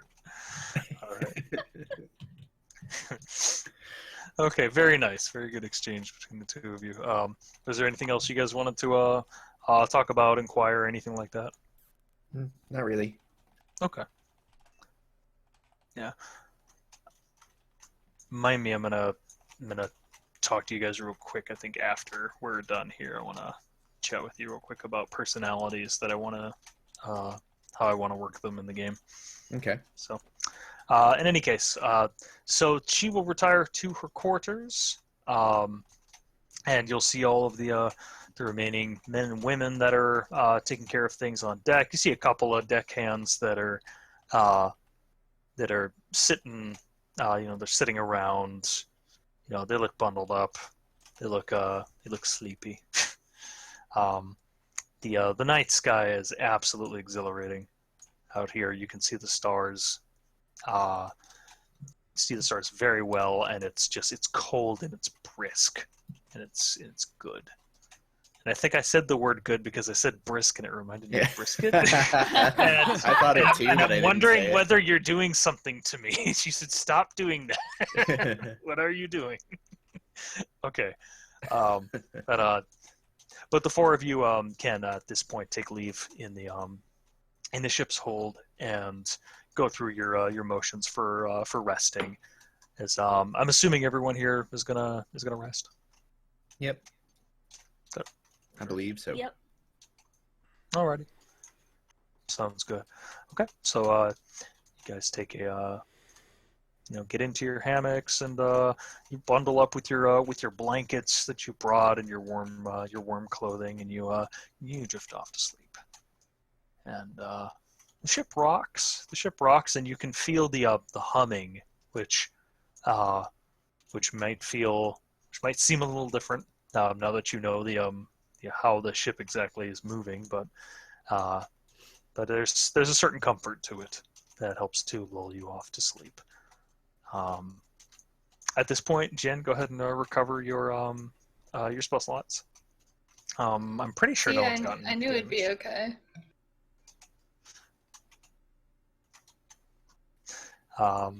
If anyone has any expendables or whatnot that they've used, feel free to refresh them at this point. Okay. So, I have a confession to make. I have to go to another map real quick. Okay. And not on this table. I mean, I have to load another table. In fact, I have to stop this particular session here. I'm going to pick it right back up right when I get the thing I need. It's just saved in another game. So, Sure. Okay. So give me just a moment. I'm going to end up kicking you out, but we'll rejoin right away. Okay. So let me overwrite this. Hell, I'm going to overwrite it a second time because I'm tired. Maybe I didn't click it. Okay. I'm going to probably kick you guys out. And I just need to go get my thing because we're going to be wrapping up in the next, probably in the next 5-10 minutes. Sounds good. So, Sure. I just need to get the thing. Hopefully this loads correctly. Okay, perfect. Here we go. Alright. So give me this. Good night to the people who are leaving. Like you said, about 5 minutes left in this session. So. Yeah, if you're able to, stick around. We're about to wrap up anyway. Mm-hmm. Yeah. Yeah, I might be will good if you post stick on around. after hours out of order of my normal streaming stuff just to make sure it's up as soon as possible. But, you could also be here live and see it.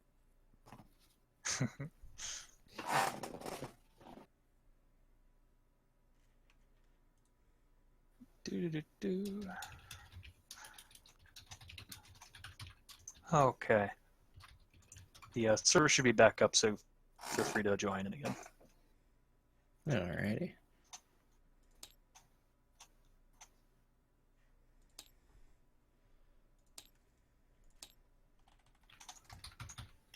Man, that's so nice. Loads, everything's clean. I love it. High There we encoding, go. so it'll lag for a second, guys, but it's okay. Yeah. Okay. Is it okay to join in? Yes. Yeah. Yeah, feel free to pop back in. This Just had to looks grab very something. similar. Oh, what is that? Oh, it's Twitch Global emote. Nice. Oh, the dice one? Yeah, I've never seen that. Isn't that nice? There's a sword one as well. They but I forgot updated what it, I is. think, too. Was that the Dude, one if that only used it to would be- display an actual number on it, like a Yeah. random number between 1 and 20. Oh, that would very be cool. Yeah. Yeah. Is Oh, there they a make roll like command? the 20 gold. Is there a roll command? Yeah. We you can should move- like there isn't. tell Twitch and be like, yeah, make an emoticon and make it like a random 1 to 20 each time you post it. Yeah. No. If you set up Moobot, you could definitely set up a command like that. Yeah, I'm sure. Yeah. What Mafia A got me. default one would be nice. Yeah, I used to, when I was like 8, go into random AOL chat rooms and spam roll commands. Yeah. Get kicked out. Just do that Ah. for hours. For hours. Yep. I was For what feels like hours. I'm sure it was actually like only 20 minutes and I get bored, but in my memory, it was hours, okay? Entire days gone of spamming chats. You know what? Time is weird like that. It's so strange because you'll you'll say that, but then if you were to go back, you may have actually spent like 2 or 3 hours doing it. And you're like, why the hell would I have done that for 2 to 3 hours? But it's okay because you just would have. Yeah, absolutely. Yeah. Okay, there is one thing I do lament that for not being able to stream this on my own. I should teach you how to do this, Rev. Okay. At some point, I'll show you. You can actually save the camera positionings. Okay. So what you can do is go into like first-person mode and position it at like a really dynamic angle. I've been trying to get some good camera shots. Yeah, and then you save the positioning, and that way, if you want to go back to that particular position, you just hit like Shift F1 or whatnot, and it'll take you straight back to where it's like, oh, this is where this character is, what they're doing. Oh, that's very cool.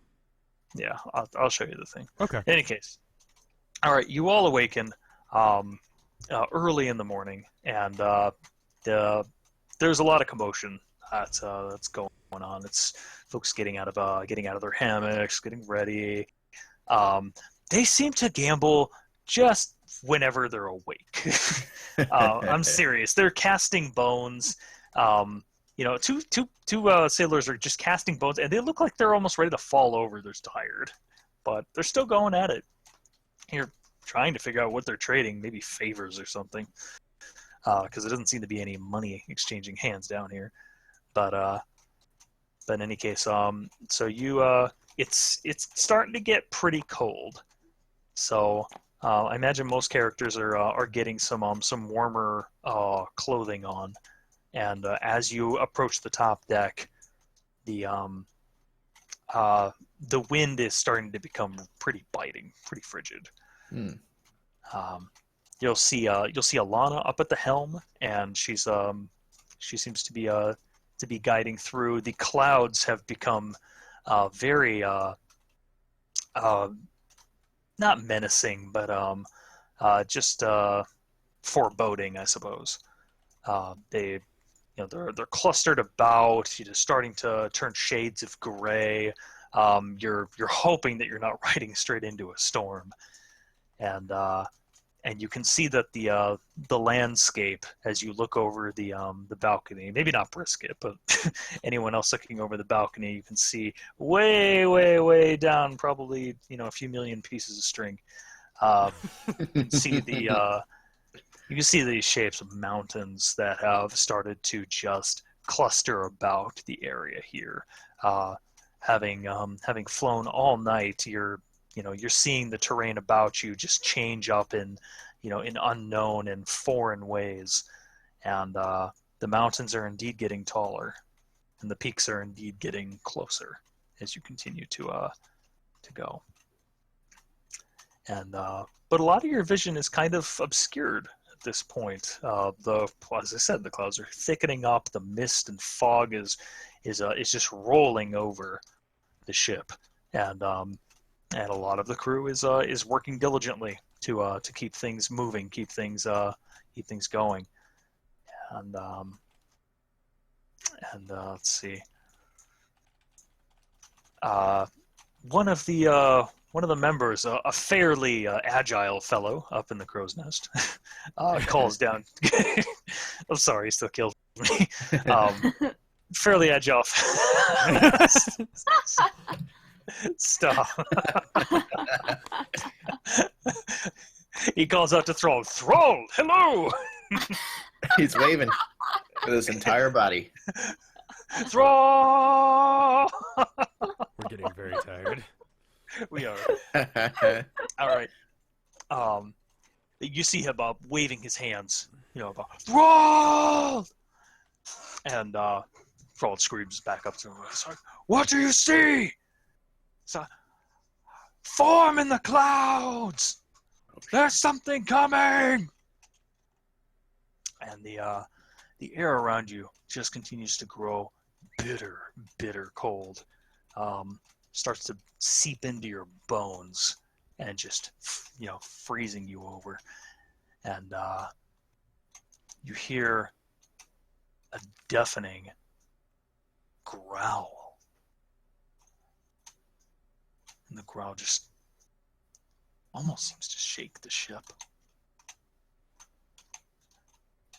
in the wind passing by, and people are yelling, and things are happening.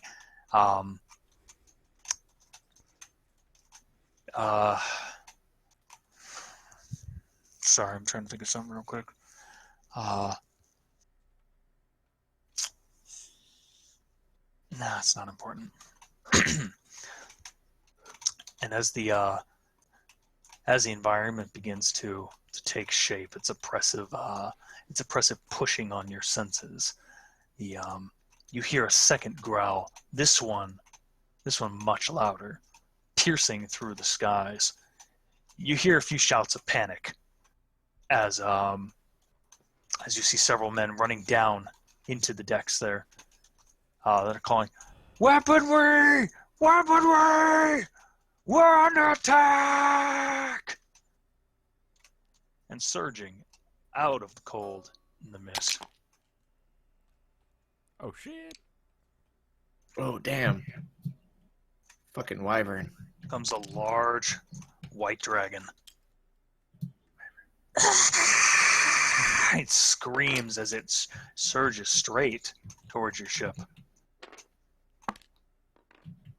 And you can feel the deadly ice of its breath already beginning to permeate through the air.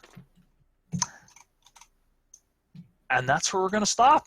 Damn. Yay! Oh man, I'm so excited. Yep. A Durgan. It's like, damn, first encounter, dragon. All right. That's awesome. Super cool. That's a good beat to end on. Yeah, I think this will do. Is he gridded? Yeah, he's gridded. That's why he's acting. Oh, I know what to do. I know what to do here. We'll do this. Let's see if we can do this right. I've already got some cool ideas for this fight, depending on how you're gonna frame it. Ooh. There's some interesting angles I'm gonna take on this. So. Oh man. That's not what I want. Damn it. Corgi going Shadow of the Colossus on that. That would be awesome, but that wasn't exactly what I was thinking. But now I'm thinking maybe. But I don't know if Brisket would have the courage to leap off the ship. Period. That's a good point. He's scared enough as is. Yeah. Here we are. Just like that. Yeah. There we go. Perfect. And that will help frame for the next session. Darn, I can't flip him. No, you cannot flip him. Do not flip him. Do not flip the El Dragon. Actually, wait. Whoa. What? Oh, no. Whoa. Oh, no. What just happened? The sky flipped upside down. Skype. I think that might have been me. I was trying to select some stuff, and I didn't realize I could grab the sky. We just That did might like a have been- barrel roll. That's okay. I think I accidentally did not lock the sky. I think I accidentally unlocked it when I was trying to pick up the dragon. So That's probably There. right. the dragon rips the sky out of the air, and everything sucks. Oh my god. A little outclassed. Figured out his first action. God damn it. All right. So this'll be a good opportunity for me to set the scene here, because there isn't just a single lass and cook here on deck with you. So Right. we'll definitely fix that up.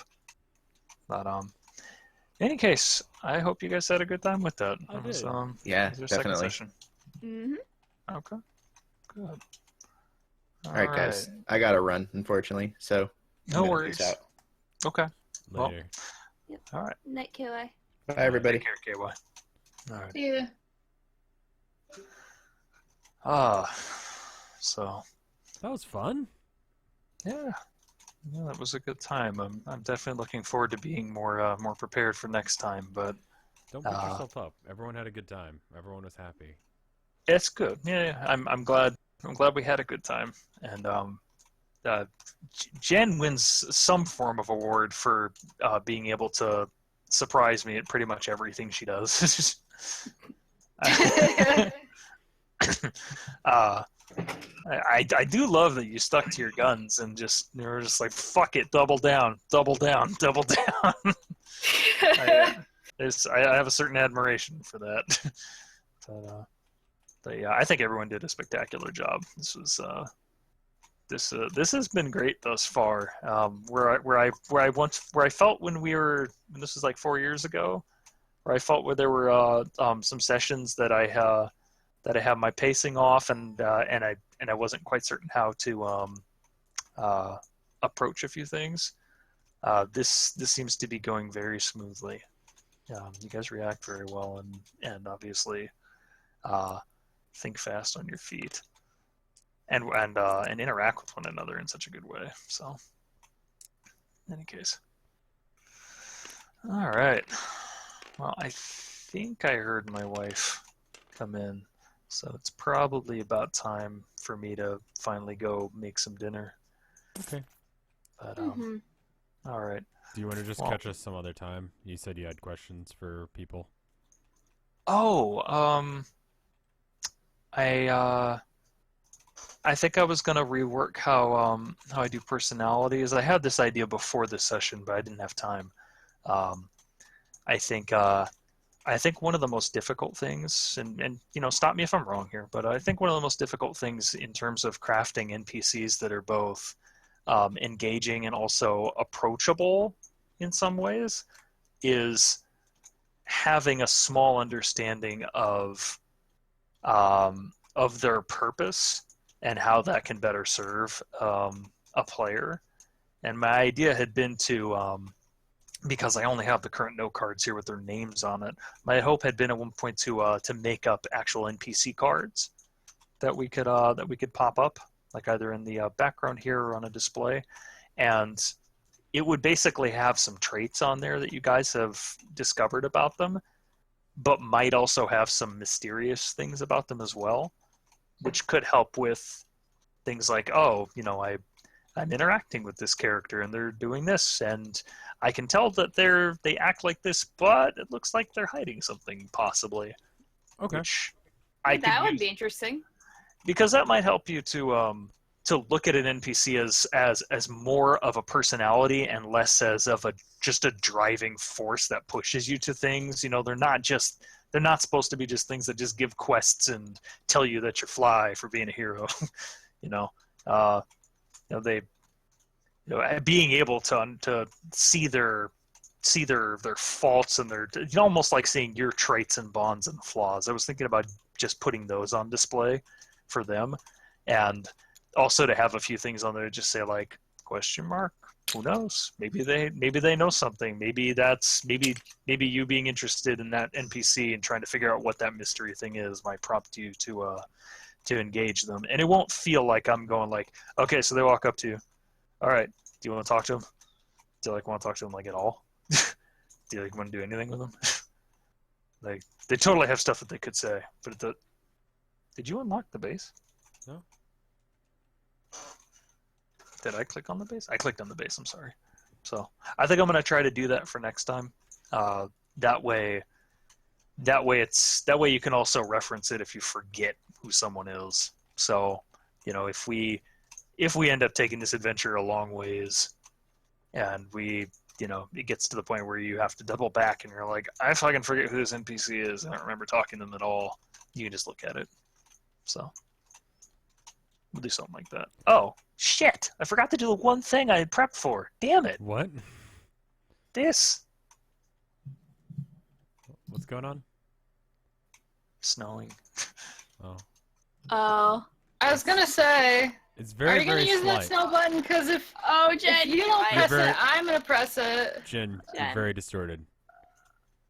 Oh shit, hang on. I did not grab Scorching Ray for a second spell slot, no. These are the spells I have. I don't know if you can read it. But this is all of the spells that he gave me cards for. There's some other stuff, like spell-like abilities and stuff that aren't here, but generally speaking, this is what I can do. Yeah. That's the light snow, too. I want the heavy snow. Oh, well. Oh, well. Oh, well. I wonder if I spawn in more snow buttons if they stack. It's worth checking. Yeah, I can check it right now. Let's see. Effects board, snow button, snow button. Just try and do like 2 and see if we. See if he knows the difference. Yeah. Let's see. Oh, jeez.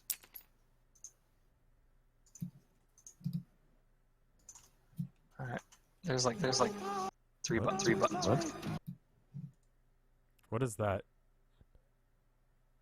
You're gonna have to turn off the music, Jen. I have to mute everything now.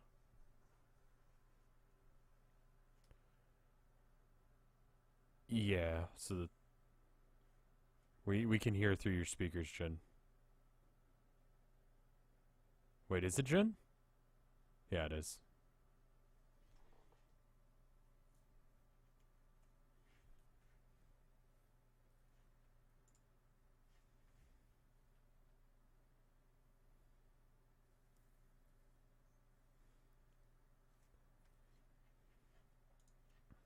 For playing, and thank you so much to everyone that's been watching. I hope you guys have enjoyed the both the antics and the intrigue. We're definitely coming back next time, and we're gonna take it on a different note because let's be honest, we've gone to 2 sessions, no battles and whatnot, and now there's a dragon. So now we'll get to see how that goes. So. I'm very eager to fight the dragon. I hope so. Yeah. That could go very badly, but it'll be fun. Yeah, exactly. Mm-hmm. I just want to test out my powers so far. Yeah, same. Like you haven't seen what I can do. Oh snap! That's true. Most of your character sheet was question marks, and you have like 80 cards over there. So yeah. Anyway, all right, I'll turn off the snow for now. All right, yeah, I'm gonna take off. Thank you guys so much, and I'll chat with you soon. Okay, yeah, just hit me up whenever. Okay. Alrighty. Have a great night. Take care. You too, man. Yeah, Good night, everyone. Alrighty. See you guys Bye-bye. later. Goodbye.